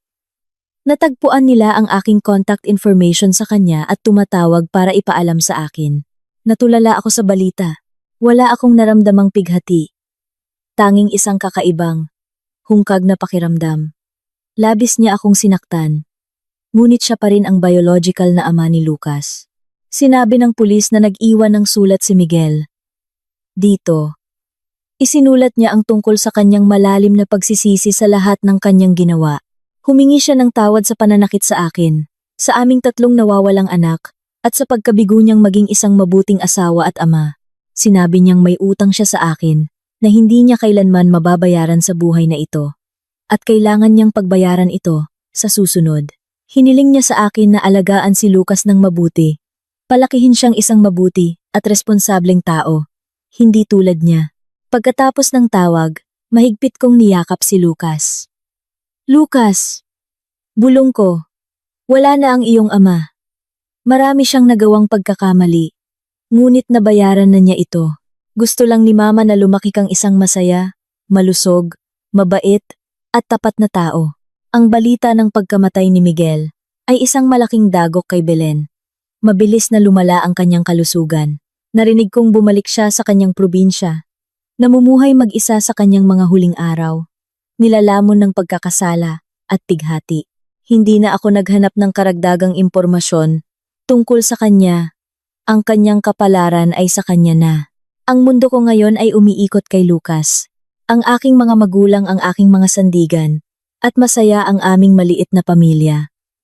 Araw-araw ay lumalaki si Lucas. Isang matalino at mapagmahal na bata. Natuto siyang magsabi ng mama, lola, at lolo, at ang kanyang matamis na boses ang musika ng aming tahanan. Bumalik ako sa trabaho, determinadong bumuo ng isang mas magandang buhay para sa aking anak. Minsan, bumabalik ang nakaraan mga alaala ng aking mga nawawalang anak, ng pagtataksil. Ngunit hindi na matalim ang sakit, napalitan na ito ng isang tahimik na lakas. Alam kong mahaba pa ang hinaharap, at magkakaroon pa ng ibang mga hamon. Ngunit hindi ako natatakot, kasama ko si Lucas, kasama ko ang aking mga magulang, at mayroon akong isang mainit at mapagmahal na tahanan. Haharapin ko ang anumang darating ng may katapangan. Para sa kanya, hindi ko inaasahan na muling magugulo ang kapayapaan. Ngunit nangyari. Muli akong natagpuan ni Katrina, ang dating kasintahan ni Miguel, at dinala niya ang isang huling, nakakagulat na piraso ng palaisipan. Sa panahong si Lucas ay mahigit 1 taong gulang na, isang masiglang bata na nagsisimula ng magsalita. Ang aking buhay ay nakahanap ng isang bago at masayang ritmo. Mayroon akong magandang trabaho sa isang kumpanya ng mga produkto para sa sanggol. At puno ang aking mga araw. Balanse sa pagitan ng trabaho at ng mga kagalakan ng pagpapalaki sa aking anak. Isang gabi, pag-uwi ko mula sa trabaho, natagpuan ko si Katrina na naghihintay sa akin sa labas ng aming apartment building. Mukha siyang mas pagod at luma kaysa sa huling pagkikita namin, isang anino ng pagkabalisa sa kanyang mga mata. Sofia, sabi niya, mabilis na lumapit sa akin. Pasensya na sa muling pag-abala. Ngunit wala akong ibang pagpipilian. Katrina? Ano iyon? Anong problema? Tanong ko. Nag-aalala. Pumunta tayo sa isang lugar kung saan tayo makakapag-usap, sabi niya. Ito ay komplikado. Nag-alinlangan ako. Pagkatapos, ay hiniling sa aking ina. Nabantayan si Lucas. Habang kami ni Katrina, ay pumunta sa isang tahimik na tea house sa malapit. Nang makaupo na kami, nagsimula siya. Sofia, naparito ako para sabihin sa iyo ang isang bagay tungkol kay Miguel. Miguel? Nalito ako. Wala na siya. Ano pa bang maaaring mayroon? Oo, sabi niya, ngunit may iniwan siya. Pagkatapos niyang pumanaw, nililinis ng pulisya ang kanyang mga gamit at natagpuan ang isang journal. Nabanggit ang pangalan ko dito. Kasama ang sa iyo, kaya kinontak nila ako. Isang journal? Ano ang nakasulat? Kinuha ni Katrina ang isang lumang notebook mula sa kanyang bag at inilagay ito sa mesa. Ito iyon. Dapat mong basahin ito mismo. Ang nasa loob ay maaaring magulat ka, na may pakiramdam ng pangamba. Binuksan ko ang journal. Ang mga pahina ay puno ng magulo at padaskol-daskol na sulat kamay ni Miguel na parang isinulat sa isang estado ng matinding kaguluhan. Sumulat siya tungkol sa aming pagsasama, tungkol sa kanyang pagkakasala at kanyang kalamigan.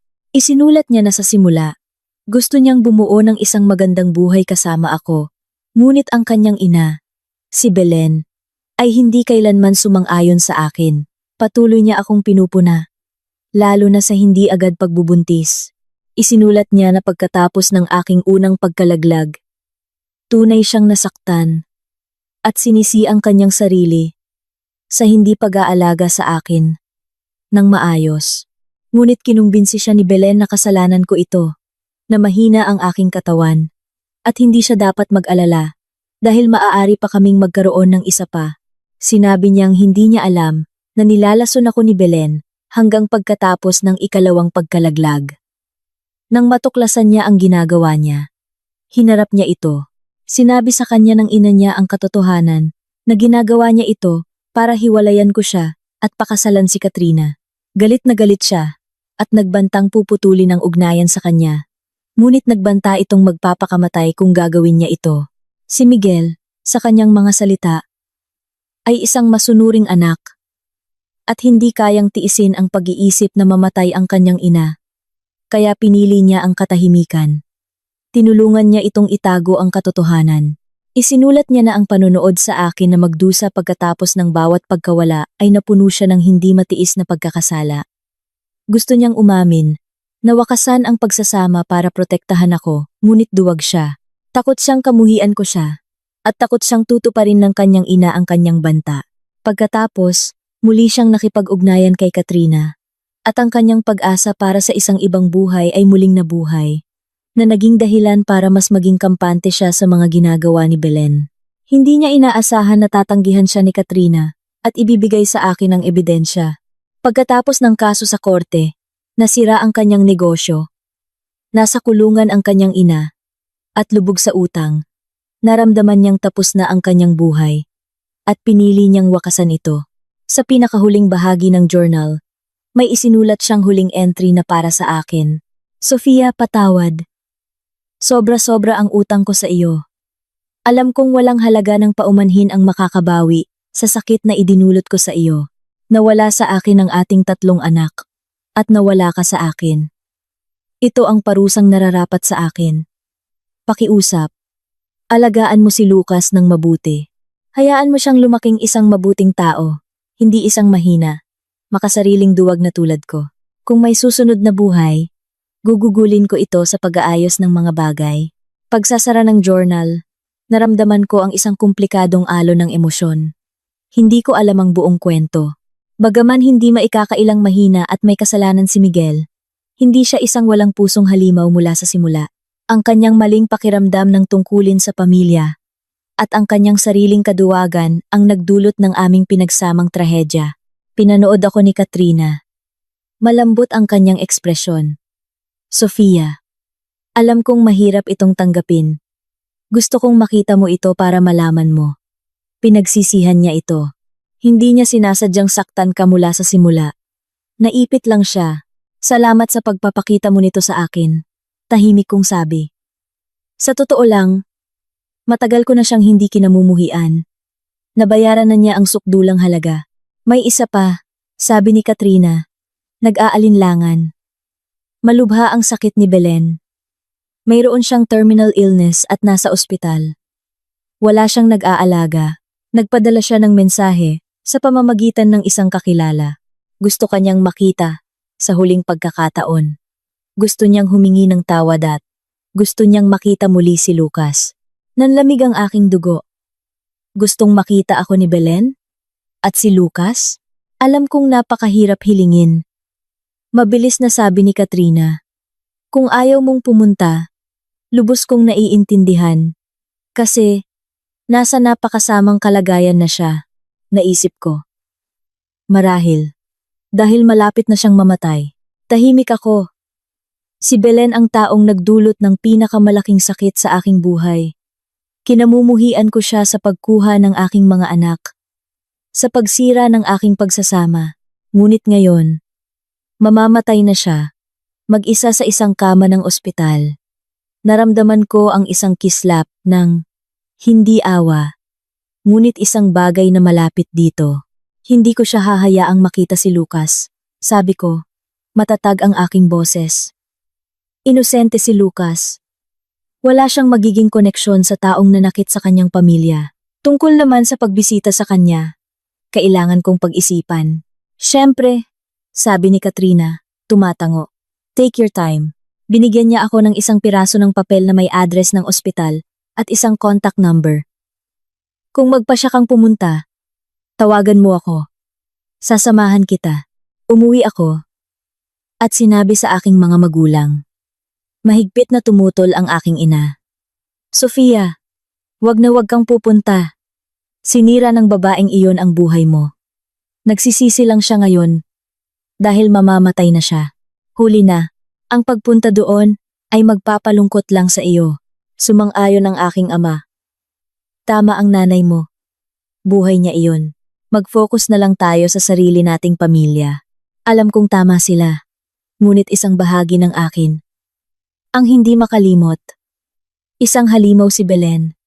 Ngunit lola rin siya ni Lucas. At mamamatay siyang mag-isa. Kung hindi ako pupunta, pagsisisihan ko ba ito sa huli? Ilang araw, gulong-gulo ang isip ko. Pagkatapos, isang hapon, nakita ni Lucas ang problemadong tingin sa aking mukha. Hinila niya ang aking pantalon. Mama Sad. Sabi niya. Ang kanyang maliit na mukha ay kumunot sa pag-aalala. Lumuhod ako at niyakap siya. Hindi, anak, masaya si mama. Inabot niya ang kamay at hinaplos ang aking pisngi. Mama, smile. Tinitingnan ang kanyang dalisay at inosenteng mukha na kapag pa siya ako, pupuntahan ko si Belen. Hindi para patawarin siya, kundi para isara ang kabanatang ito ng aking buhay ng tuluyan. Kailangan kong sabihin sa kanya na naka-move on na ako. Para makalisan siya sa mundong ito at sa aking buhay, ng payapa. Tinawagan ko si Katrina at sinabi ang aking desisyon. Pupunta ako, ngunit hindi kasama si Lucas. Ang silid ng ospital ay malinis at malungkot. At isang kalansay si Belen sa kama. Maputla at manipis ang kanyang balat, mababaw ang kanyang paghinga. Nang makita niya ako, isang kislap ng liwanag ang pumasok sa kanyang walang buhay na mga mata. At sinubukan niyang umupo. Huwag kang bumangon, malumanay kong sabi. Humiga ka lang. Tinulungan siya ng isang nurse na itayo gamit ang mga unan. Umagos ang mga luha sa kanyang lanta ng mga pisngi. Sofia, patawad. Nagkamali ako. Hindi ko dapat kinuha ang iyong mga anak. Hindi ko dapat sinira ang iyong pagsasama. Napakarami kong nagawang masasamang bagay sa aking buhay. Ang sakit na ito. Ito ang parusa sa akin ng Diyos. Tiningnan ko siya, kalmado ang aking puso. Alam kong hindi mo ako kailanman patatawarin. Paos niyang sabi. Hindi ko inaasahan. Gusto ko lang, bago ako mamatay, humingi ng tawad. At gusto kong makita si Lucas. Siya ang aking tanging pamana. Hindi ko siya maaaring ipakita sa iyo, sabi ko. Masyado pa siyang bata. Ayaw kong malaman niya ang anumang kadilimang ito. Gusto ko siyang protektahan mula diyan. Nawala ang liwanag sa kanyang mga mata. Sige, bulong niya. Bigo. Naiintindihan ko. Hanggat malusog at masaya siya, iyon lang ang mahalaga. Tumingin siya muli sa akin. Nabatalang latulamalaana. Nabatalang latulamala makupulugo. Sofia, alam kong may utang ako sa iyo na hindi ko kailanman mababayaran. Sana ay mapakawalan mo na ang puot. Mamuhay ka ng isang magandang buhay. Maging masaya ka kasama si Lucas. Napatawad ko na, sabi ko. Naparito ako ngayon para sabihin iyan sa iyo. Hindi na ako kumakapit sa nakaraan. Maayos na ako. At si Lucas ay isang kahanga-hanga at malusog na bata. Hindi mo na kailangang patuloy na magsisi. Hanapin mo na lang ang iyong kapayapaan. Nang marinig ito, malayang umagos ang mga luha ni Belen. Salamat Sofia. Salamat sa at pagpapalaya sa akin. Ngayon ay maaari na akong mamatay ng payapa. Wala akong sinabi. Hindi ko siya pinatawad. Pinakawalan ko lang ang aking sarili mula sa bigat ng pagkamuhi sa kanya. Ang mga peklat na iniwan niya ay laging magiging bahagi ko. Pagkatapos ng ilang minuto pa ng katahimikan, tumayo ako. Kailangan ko nang umalis. Naghihintay si Lucas sa akin. Tumango si Belen. Ang kanyang mga mata ay puno ng isang huling, malungkot na paalam. Sige. Alagaan mo ang iyong sarili. At alagaan mo si Lucas. Lumabas ako ng silid at hindi na lumingon. Paglabas ko ng ospital sa sariwang hangin, huminga ako ng malalim. Isang malaking bigat ang nabunot. Ang nakaraan ay sa wakas. Tunay na. Nailibing na. Naghihintay sa akin si Katrina. Salamat sa pagpunta, Sofia. Sigurado akong malaking bagay ito para sa kanya. Hindi ko ginawa iyon para sa kanya. Sabi ko. Ginawa ko ito para sa akin. At para kay Lucas. Gusto kong ang aming buhay ay ganap na malaya mula sa anino na iyon. Naiintindihan ko, sabi niya. Sana ay magkaroon kayo ni Lucas ng lahat ng kaligayahan sa mundo. Ikaw din, Katrina, sabi ko. Naghiwalay kami sa pasukan ng ospital at hindi na muling nagkita. Pag uwi ko, tumakbo si Lucas sa aking mga bisig. Sumisigaw, Mama! Mama! Mahigpit ko siyang niyakap at hinalikan ang kanyang malambot na pisngi, puno ang aking puso. Mula sa sandaling ito, ang aming buhay ay magiging puro sikat ng araw. Nakita ng aking mga magulang ang kapayapaan sa aking mukha at alam nilang tapos na. Mabuti, sabi ng aking ina na may ngiti. Ngayon, mag-focus na lang tayo sa pagpapalaki sa batang ito. Ang mga sumunod na taon ay payapa at masaya. Lumaki si Lucas na isang matalino, mabait, at nakakatuwang batang lalaki na sentro ng aking universo. Nagtagumpay ako sa aking trabaho, kalaunan ay naging isang department manager. Nakabili ako ng isang maliit at komportableng bahay para sa akin, kay Lucas, at sa aking mga magulang. Nakabuo kami ng isang bagong buhay, isang masayang buhay. Lumabas ako mula sa kadiliman, hindi walang pinsala, ngunit mas malakas. Akala ko kumpleto na ang aming kwento, na ang buhay ay magiging isang tahimik at masayang paglalakbay mula dito. Ngunit sa ikatlong kaarawan ni Lucas, nakilala ko ang isang taong hindi ko inaasahan. Ang kanyang paglitaw ay magmamarka ng simula ng isang bago at kahanga-hangang kabanata para sa aming dalawa. Sa pagtuntong ni Lucas ng 3 taong gulang, isa na siyang matalino at madaldal na bata na naka-enroll sa lokal na preschool. Ang aking buhay ay nanirahan sa isang komportableng rutinang trabaho, paghahatid sa paaralan, at mga gabing puno ng tawanan. Ang aking karera ay umuunlad. At naramdaman ko ang isang pakiramdam ng kasiyahan na dati kong akala ay imposible. Isang hapon, pumunta ako para sunduin si Lucas mula sa paaralan at nakita ang isang pamilyar na figura na nakatayo malapit sa gate. Nakangiti habang pinapanood ang mga batang naglalaro. Siya ay isang lalaki na nasa late 30s na may mabait na mukha at isang banayad na kilos. Sandali bago ko siya makilala. Si Carlos, isang senior mula sa aking mga araw sa kolehiyo. Si Carlos ay tila isang alamat sa campus, matalino, mabait, at iginagalang ng lahat. Ako, tulad ng marami pang iba, ay may lihim na paghanga sa kanya noon. Ngunit nagtapos siya at pumunta sa ibang bansa para sa law school at nawalan kami ng ugnayan. Ang makita siya dito, sa lahat ng lugar, ay isang sorpresa. Sofia? Sabi niya. Lumapad ang kanyang ngiti habang papalapit. Ikaw nga talaga. Nakita ko ang iyong anak at naisip kong kamukhang-kamukha mo siya, ngunit hindi ako sigurado. Carlos! Ikaw pala! Sabi ko. Isang tunay na ngiti ang lumitaw sa aking mukha. Kailan ka bumalik sa Pilipinas? Anong ginagawa mo dito? Bumalik ako mga 1 taon na ang nakalipas at nagbukas ng sarili kong law practice sa malapit, sabi niya. Ang anak kong babae ay nag-aaral sa preschool na ito. Akala ko ang cute ng batang iyon. Ngunit hindi ko inaasahan na anak mo pala siya. Si Lucas, nang marinig kaming nag-uusap, ay hinila ang aking kamay. Mama! Sino po siya? Lucas, ito ang dating kaibigan ni Mama mula sa kolehiyo. Si Tito Carlos, sabi ko. Mag-hello ka. Magalang na nagsabi si Lucas ng hello po, Tito Carlos. Yumuko si Carlos sa kanyang antas. Ginulo ang kanyang buhok ng malumanay. Hello Lucas. Napakagwapong bata mo. Nag-usap kami sandali. At nalaman kong si Carlos ay dumaan din sa isang diborsyo. Ilang taon na ang nakalipas. At mag-isang pinalaki ang kanyang anak na babae. Nang maikling ikwento ko sa kanya ang aking nakaraan. Napuno ng simpatya ang kanyang ekspresyon. Sofia, napakarami mong pinagdaanan. Ngunit napakatatag mo. Napakahusay ng iyong ginawa sa pagpapalaki kay Lucas. Nasa nakaraan na ang lahat, sabi ko na may ngiti. Masaya na kami ngayon. Pagkatapos ng araw na iyon, nagsimula kaming madalas na magkita sa preschool.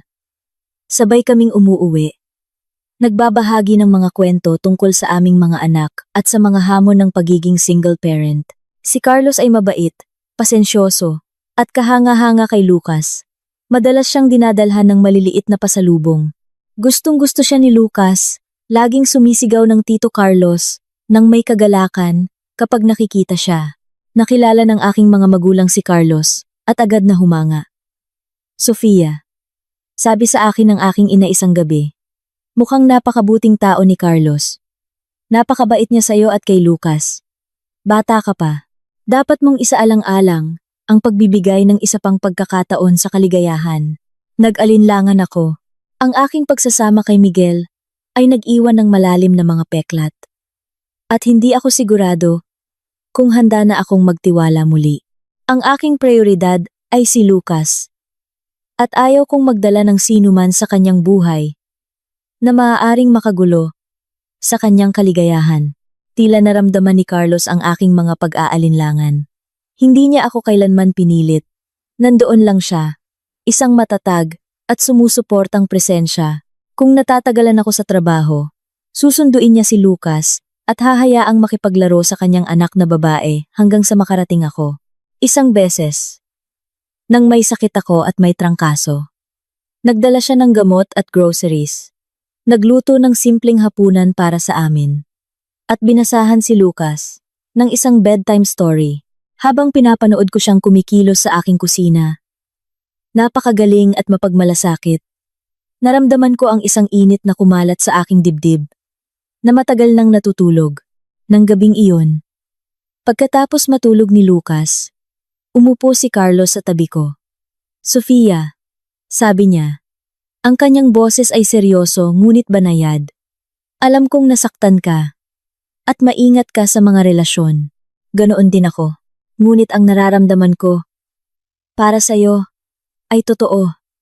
Hindi lang ako naghahanap ng isang fling. Tunay kong gustong bumuo ng isang buhay kasama mo. At si Lucas. Pangako, lagi ko siyang ituturing na parang sarili kong anak. At aalagaan kayong dalawa. Maaari mo ba akong bigyan ng pagkakataon? Tinitingnan ang kanyang tapat na mga mata at iniisip ang aking natutulog na anak sa kabilang kwarto. Sa wakas ay bumagsak ang aking mga pader. Hindi ko maaaring hayaan ang mga anino ng nakaraan na diktahan ang aking hinaharap. Mabuting tao si Carlos. Nararapat siyang bigyan ng pagkakataon. Nararapat kaming bigyan ng pagkakataon. Tumango ako. Mga luha ng ginhawa at pag-asa ang pumuno sa aking mga mata. Oo Carlos, gusto ko iyan. Hinawakan niya ang aking kamay. Ang kanyang pagkakahawak ay mainit at matatag. Salamat Sofia. Hindi kita bibiguin. At hindi niya ako kailanman binigo. Naging bahagi si Carlos ng aming buhay. Isang mapagmahal na partner sa akin at isang tapat na ama kay Lucas. Naglaro siya kasama niya. Tinuruan siyang magbisikleta. At tinulungan siya sa kanyang mga proyekto sa preschool. Ang aming dalawang single parent na pamilya ay dahan-dahan at natural na nagsama sa isa. Nagsimulang tawagin siyang Dad ni Lucas. Isang salitang pumupuno sa aking puso ng kagalakan.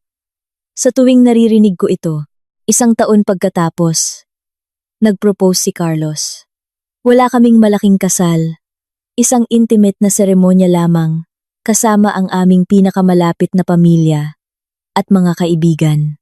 Sa reception, hinawakan ni Carlos ang aking kamay at sinabi sa lahat, Ipinapangako kong gugugulin ang natitirang bahagi ng aking buhay sa pagpapasaya at pag-aalaga kina Sofia at Lucas.